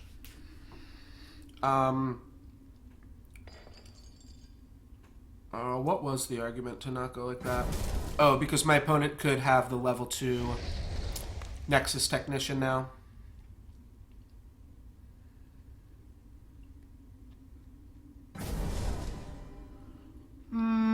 It's not great either. Actually, that's fine. Those are going to trade in 2. Then what do? I guess I go...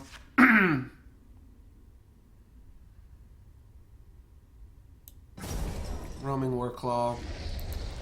Just put a plant there. And then give Wirewood Ranger mobility. So now Wirewood Ranger can take out Technosmith after it pumps Borean Stormweaver here. And then Tigran Nomad can maybe finish off whatever blocks the plant or something weird like that. And yeah, hopefully I can... Alright, well that's just going to trade with whatever then, it doesn't matter. Hopefully I can give some of you newer players some more cards. That's a little bit unfortunate though. Nothing we can do about it now.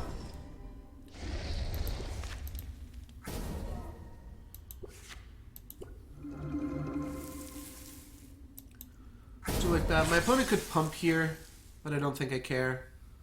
Let's just trade off Flamestroke with it. So this is at 12. We can hit it for 3. I don't know. I don't know. Maybe we just make a bigger creature than them, hope they don't draw Shimmerfang Serpent, and let Ursine Strength take care of the rest here. It's not unreasonable, however, this is already a positive battle. Alright, we'll go Venom Fang trade on this, and we'll throw 1 Ursine Strength here. And I guess we'll throw the ping over here. Well, let's see. Right, if I just do that, if I'm going to ping this, do I need to block with Venom Fang? Yeah, I don't think it hurts. Oh, so you know what we do? We put the poison on that. We ping off this. And we strength up. So now this guy's got 7 health still. It'll...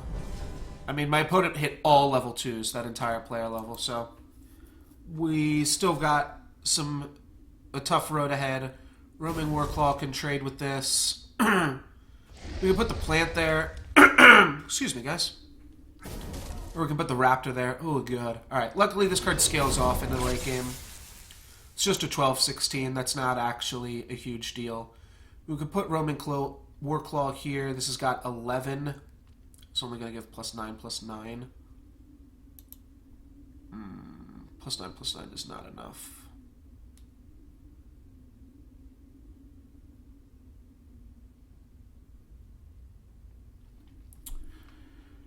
Well, if that's the case, I think I do like this.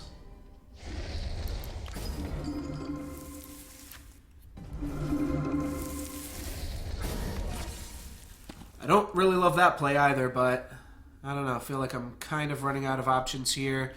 Fangwood Bear plus Ursine Strength is enough to take out Forge Plate Sentry, but I need to draw some level 3 cards and fast. Borean Stormweaver will be able to positive battle this, which I don't love doing with Borean Stormweaver. You know what? At the very least, we've got an opponent right now who is giving us a game, so hooray for that, right? Yeah, they've leveled up a bunch of cards, and we have not been as fortunate to level up a bunch, but this board isn't that threatening. 16, right? We can go Zephyr Mage, Dog, Ping, Automaton, and that'll trade off with these two. Then we can give Dog mobility, move over... Oh no, it'll only be 3 mobility. Ferocious Roar 3? Out of nowhere?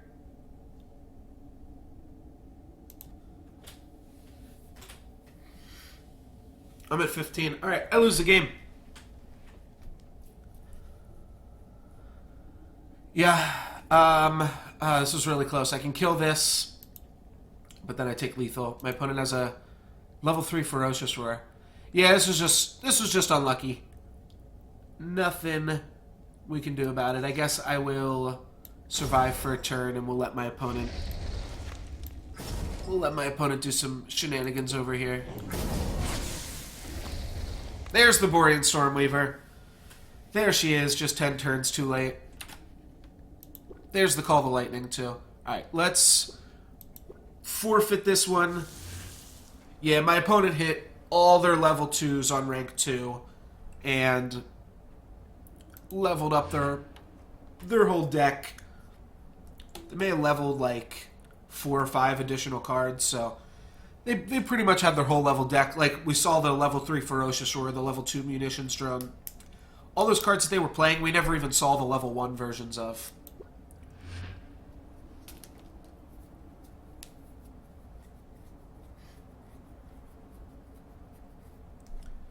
So let's, you know what?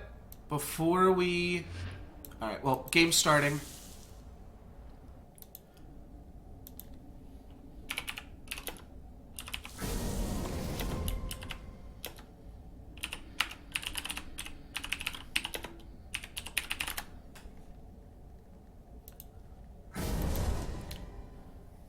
So let's start it up. Nexus Overwatch we have as an answer for... Or I'm sorry, Venom Fang we have as an answer for the Overwatch. Other way around. Leveling a Volcanic Giant.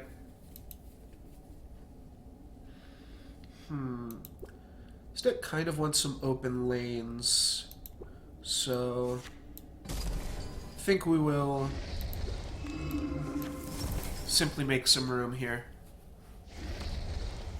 Let's go to Positive Battle. Then we get to Stormweaver, Wirewood Ranger. Well, this isn't an aggressive start, but we've drawn pretty good cards.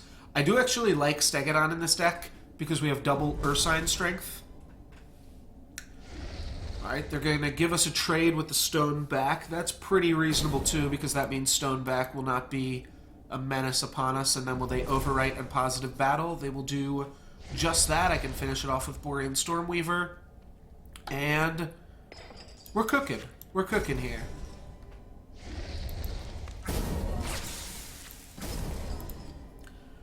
Four, 6, and a 5-4 against my opponent's 3-2. Obviously, those aren't the actual numbers that we care about here. We do have Ferocious Roar if we wanted to play that, as well as Zephyr Mage, Flamestoke Shaman.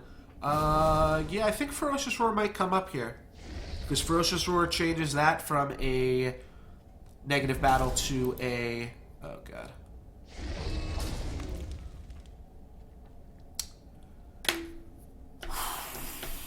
Loyal Strategist. Well, we didn't say it was going to be easy to win the draft here. I can still Positive Battle this.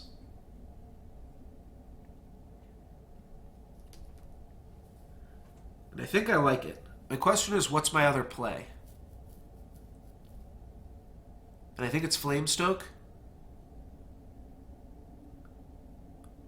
Yeah, I'm going to go Flamestoke.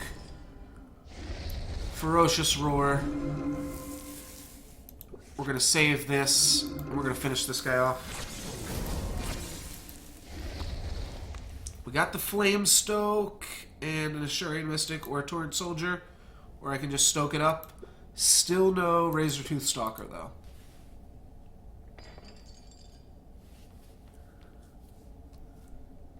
Still no Stalker, kind of unlucky.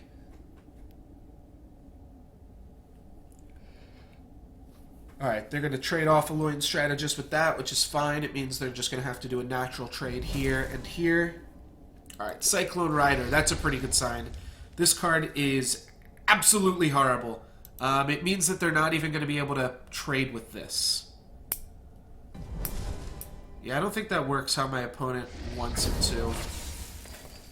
Can't imagine it does, because this card is just that bad. We get to pump up Ashurian Mystic with Wirewood Ranger.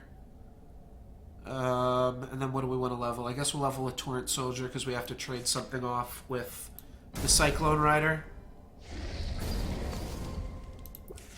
I have not actually played in any Elite drafts. I'm sure I have before at one point. And we did just have an Elite draft and I didn't do it because the alt arts, I think, weren't that great. But I don't really know what alt arts I'm saving my tickets for. So next Elite draft I will probably just do it. Though, I mean, this one was pretty bad. It was just because some of the alt arts are legends and some of them are heroics. So, but maybe the draft ones, they make heroics. That would also make sense. It's not really even that much of a challenge. I mean, it's a better caliber of players, but it's players that don't always... Alright, there you go. That's going to trade. But then this is going to hit them for a bunch of damage, and we'll give it +5/+5. And these numbers line up too well to not do. We've got a pretty big monster smashing in on our opponent over there, though. So, Elite drafts used to be interesting when the regular drafts were just 4 rounds. Ooh, that is just enough, isn't it? Damn, they caught me. They caught me. Alright. And will Ferocious Roar save our Steg? If it does, I'm going to play it. It'll turn it into a positive battle. That seems fine. We already played the Ferocious Roar, so I might as well keep playing it. The next level is pretty good. It's this +5/+5 in Breakthrough. Yeah. Torrent Soldier, Borean Stormweaver, both pretty good cards. Both pretty good cards to Wirewood Ranger. Alright, that is going to be a negative battle, and we can Torrent Soldier and block there. Obviously, they have cards that can pump the attack on Torrent Soldier, so we could just dodge. But I like the cards we have in the deck. We've got Venom Fang if things go wrong still. Oh, we also have Torrent Soldier if things go wrong. So, never mind. Let's not pump Torrent Soldier. Let's use the Spore Torrent.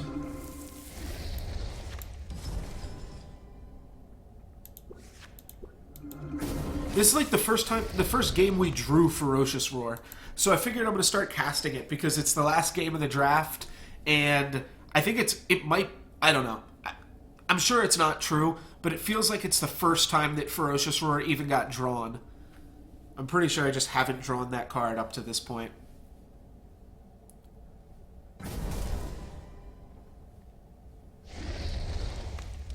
Alrighty, they got to trade. Oh, right. Okay. I don't know what I was thinking about there, but that's fine. I probably could have gotten away with not blocking.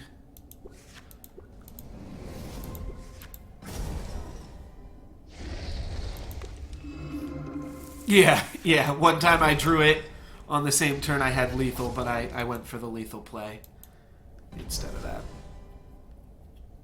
And I think that's reasonable. I think that's a reasonable line there, too. So this will go down to 3 health on my turn. Frostfang can move in and devour it. Volcanic Giant dies to Spore Torrent or to Venom Fang, while I also take some more damage. This one's a little bit annoying right now.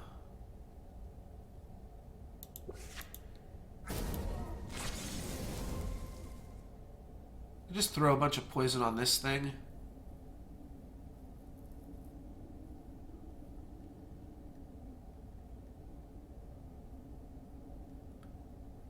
And then what? Trade off Tigran Nomad with Volcanic Giant? Yeah, that sounds fine.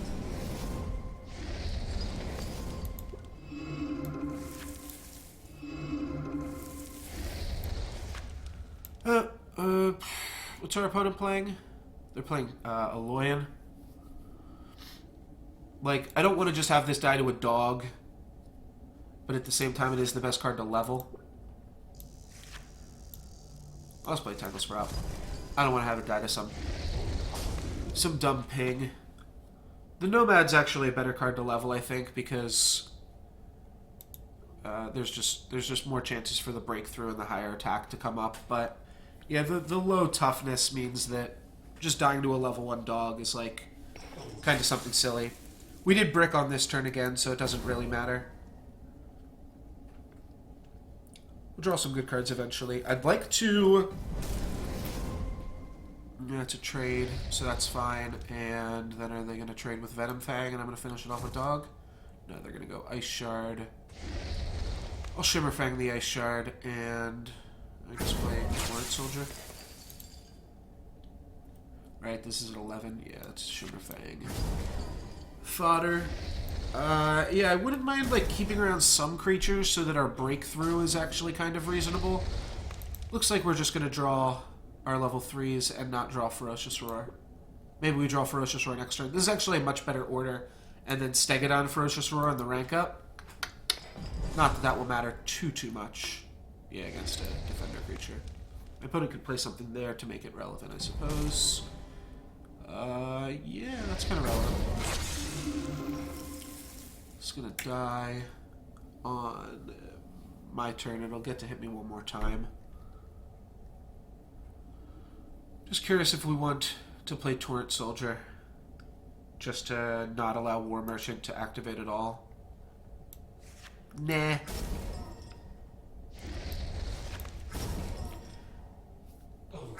It is awkward. Both of my opponent's creatures here are not Stegodon food because they both have Defender. Ranger and Stormweaver just work so well in tandem as well. Alright, that's going to be not enough to finish it off, and that's going to be something that we can ping to finish off. They get to hit us for a little bit more damage here, but it's mostly irrelevant.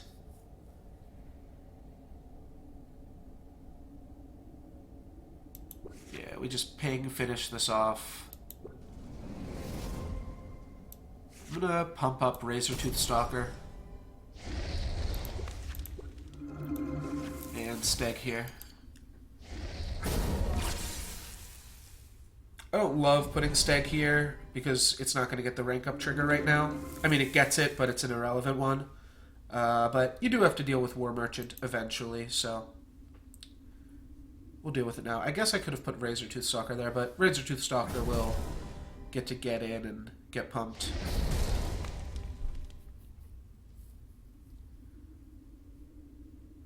They're going to give this a bunch of attack. Which actually makes it kind of reasonable to just trade off with, like, Tangle Sprout or something. See, what if I Ursine Strength? Becomes a 12, 13, becomes a 15. That's a pretty big creature. Oh, I did the math wrong. It's a 14, 15. That's slightly smaller than I wanted it to be. Alright, and Ferocious Roar should seal the deal here alongside Ashurian Mystic, potentially. Alright, so that's going to be mobility so that it can kill the Razortooth Stalker. And that's going to be a trade. I think the play is still Ashurian Mystic, Ferocious Roar. Oh, we don't even need to make a play. That's all my opponent needed to see. Purez, GG's, Merry Christmas, and Happy Holidays, everybody. Thank you for watching. And you can find the full game highlights or the full stream as well as game and draft highlights on my YouTube page. Which is a link for that is available in the panels in the description below. Also want to take a minute to do a giveaway here. So I still don't think Moobot is quite working how I wanted to, but I will try to open up a raffle. If everybody wants to hit up chat with an exclamation point raffle, that will enter you into the drawing as well. I ask that you be following the Twitch channel and subscribed to the YouTube channel. We're just going to give away a random legend of your choice in this raffle here. Once we get a few more people entered. Also, on New Year's Day, I am going to be doing a big stream to bring in the new year for Solforge. And going to be opening up 250 packs. Looks like we're pretty much there. We'll definitely get there. Maybe even a little bit more than 250 packs. So going to be opening up all of these boosters that I've been saving up, and every time I open up a legendary, we will be giving away a legendary, and I also have some other raffles. So those will be there just for hanging out, and hopefully I figure out another way to do raffles that isn't just telling you to write the word raffle in the chat and then me rolling a die, because that is that's a little bit ghetto there, but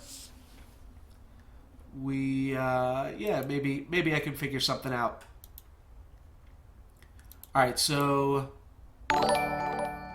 Soldier, thank you very much for the follow. And that'll mean that all of you guys are now following and game for the raffle. So I'm just going to roll a D10. It's going to be 1 and 2 for Nurgles, 3 and 4 for Soldier, 4, 5, or no, 5, 6 for Ginyu, 7, 8 for Gibru, and 9 and 10 for Hagrada. So let's give this a roll, Reno. Anybody else? Last chance. There's only 9 people entered in the draft, but there's only 5 people entered in the draft, but there's a few more people hanging out on the stream here. We should do. I'm just gonna do a D10 because I could also do like a random roll that you guys could see. I guess we'll do that. Let me just do it like this.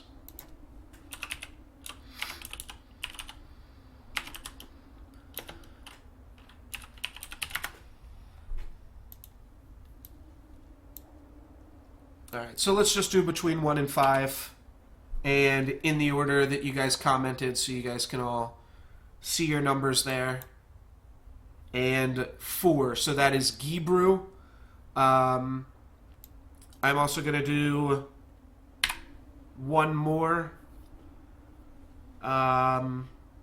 So Hagrada, you'll just be 4 now. But Gibru, you already won. Let me know, Gibru, in the chat what your Solforge in-game name is, or what in-game name you'd like me to have it sent to. And that is a 3, so that is for General Ginyu. So you guys are both our winners there. And you know what? Let's do... Alright, same in-game name. Let's do... I won't quite do a legend, but let's do one more roll for... Thank you very much, Soldier. I am going to do one more roll, so 1 is Nurgles, 2 is Soldier, and 3 is Hagrada, and we'll do for like half a legend this time. I'll send you 10 heroics, and you can use, or whatever, 10 heroics, and you can smelt that down and turn that into half of a legend of your choice. And that's going to go to Soldier, and you know what, I'll do one more of those as well. Nurgles and Hagrada. This is for half a legend. Alright, Hagrada, you get half a legend. And Nurgles, I don't want to leave you out either. I will also send you something. I am, just in a little bit of a giving mood. We got a bunch of shit we can give out here. I was gonna give something to everybody. I do thought it'd be a little bit more fun. Oh,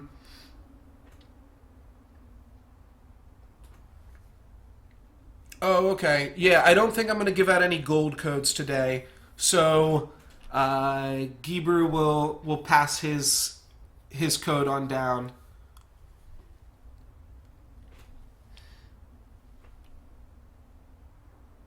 Yeah, we're just doing legends, but on the on January 1st, I will be doing some more giveaways that will have some there will be some gold codes on the line as well then. So alright, Ginyu and Soldier. Alright, I'll figure out the best way to do that. And I'm just going to do that on stream with you guys here, because that's probably the easiest way for me to do it, because otherwise I will forget about it. Let's add these. Jam Sultan.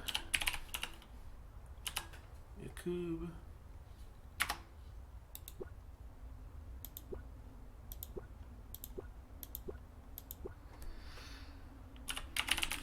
You guys are welcome, and if any of you guys. The biggest thing that you can do is just obviously follow along, watch, but also spread the news of the streams. Soldier, it doesn't look like that works for me. Sharpie 19.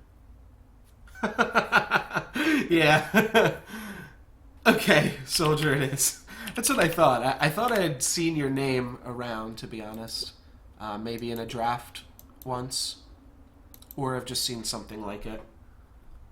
And then Ginyu.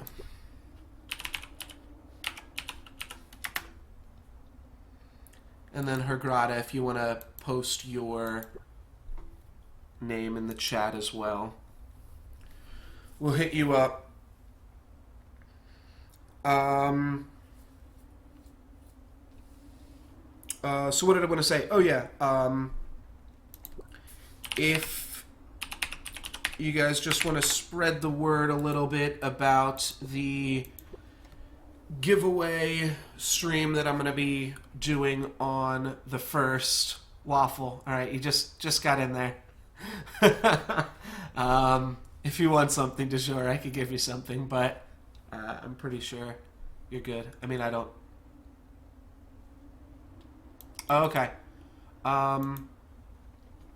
Yeah, I set up the stream to have no delay, which I think is mostly good, but it said that it can give some connection issues to people with slow internet. But, like, I could do a no second delay, but then everybody just has the delay. So, it's a little bit tricky. I do always throw in the chat, like, exclamation point raffle for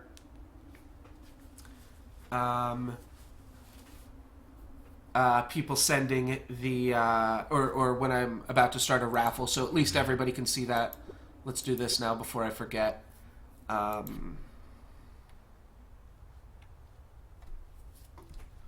So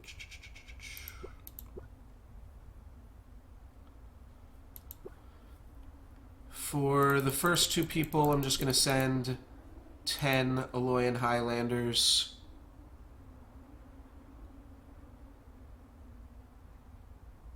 Alright, well, I will, I'm just going to send you some Aloyan Highlanders, Nurgles. Thanks for watching. Sick brags. You've got a girlfriend and girlfriend's got a job. And, yeah, good seeing you. Thanks for hanging out. I'll select a friend. And Sultan.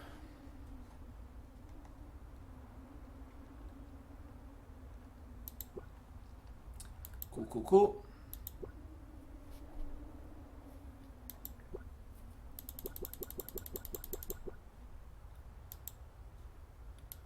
This one's going to go to Hergrada. You got your own coming, Hergrada.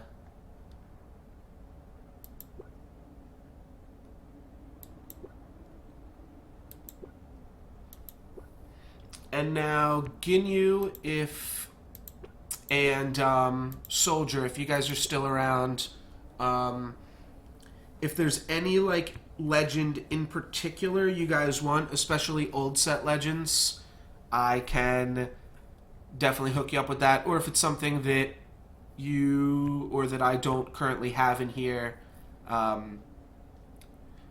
I can just send you the same thing I did with the other guys. I have 8 Call the Lightnings that are shareable, which is pretty crazy. 9 Krogia shareable. That's all from back in, like, my shareable alpha legendaries are much higher than the other ones because Draft used to be able to do infinite shareables. So, Flowsteel, Arc Flight, Devourer, what else? Yeah, Call the Lightning, Krogius. Oh, Utera Packmaster. Had a bunch of those, too.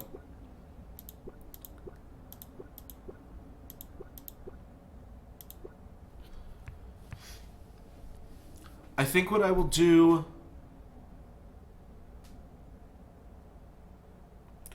I think what I will do is I'm going to just set up a list of legends that I have. Yeah, well, alright. I'll write you guys down, Ginyu and Soldier. And...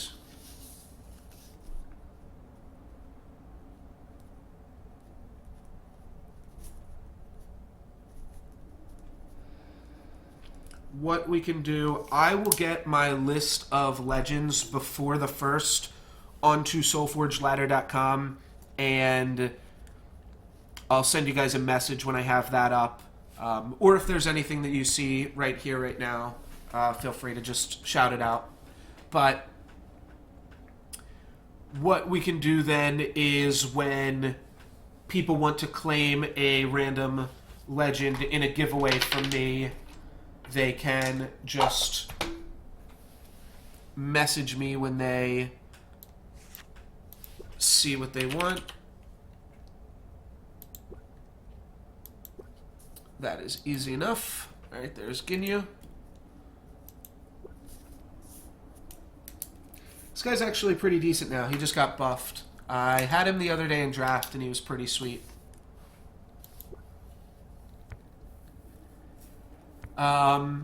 Yeah, I'm not sure how new your account is, Soldier. Like if you're missing, there's some legends that are just like solid. Like these first 4 are pretty good. Gox hasn't been great recently. Cersei's good. Grimgaunt Devourer is always a solid one. What else? Zimis, Varna's Pact. 7 Varna's Pact. I don't know where the hell that's from. Everflame Phoenix, always strong. Frostmane Dragon. All the dragons are always good. Oh, this isn't available.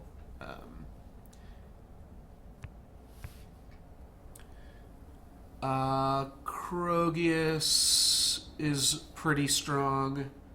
Oros. Thundersword.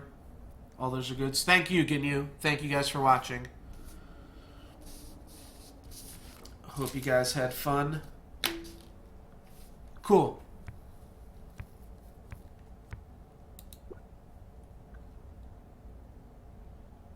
Yeah, he's pretty good. I think this card can definitely be made to work. It's good with Borean Stormweaver as well as... you want a Cersei? Sure, yeah. Cersei's really good. Yeah, she's really strong. Goes into a lot of decks. There you go. Cool. And there are all of our giveaways. Yeah, the alternate art Scorchmanes are... That's a nice Scorch. Are not available. Oh, no, get that out of there. Those I don't want to give away, but I will show those off. Those are from kickstarting back in the day. But yeah, that's not one of the ones I want to give away just yet. Awesome. Well, very cool to hear, Soldier. Yeah, there's a few different Solforge streamers there. All pretty cool dudes.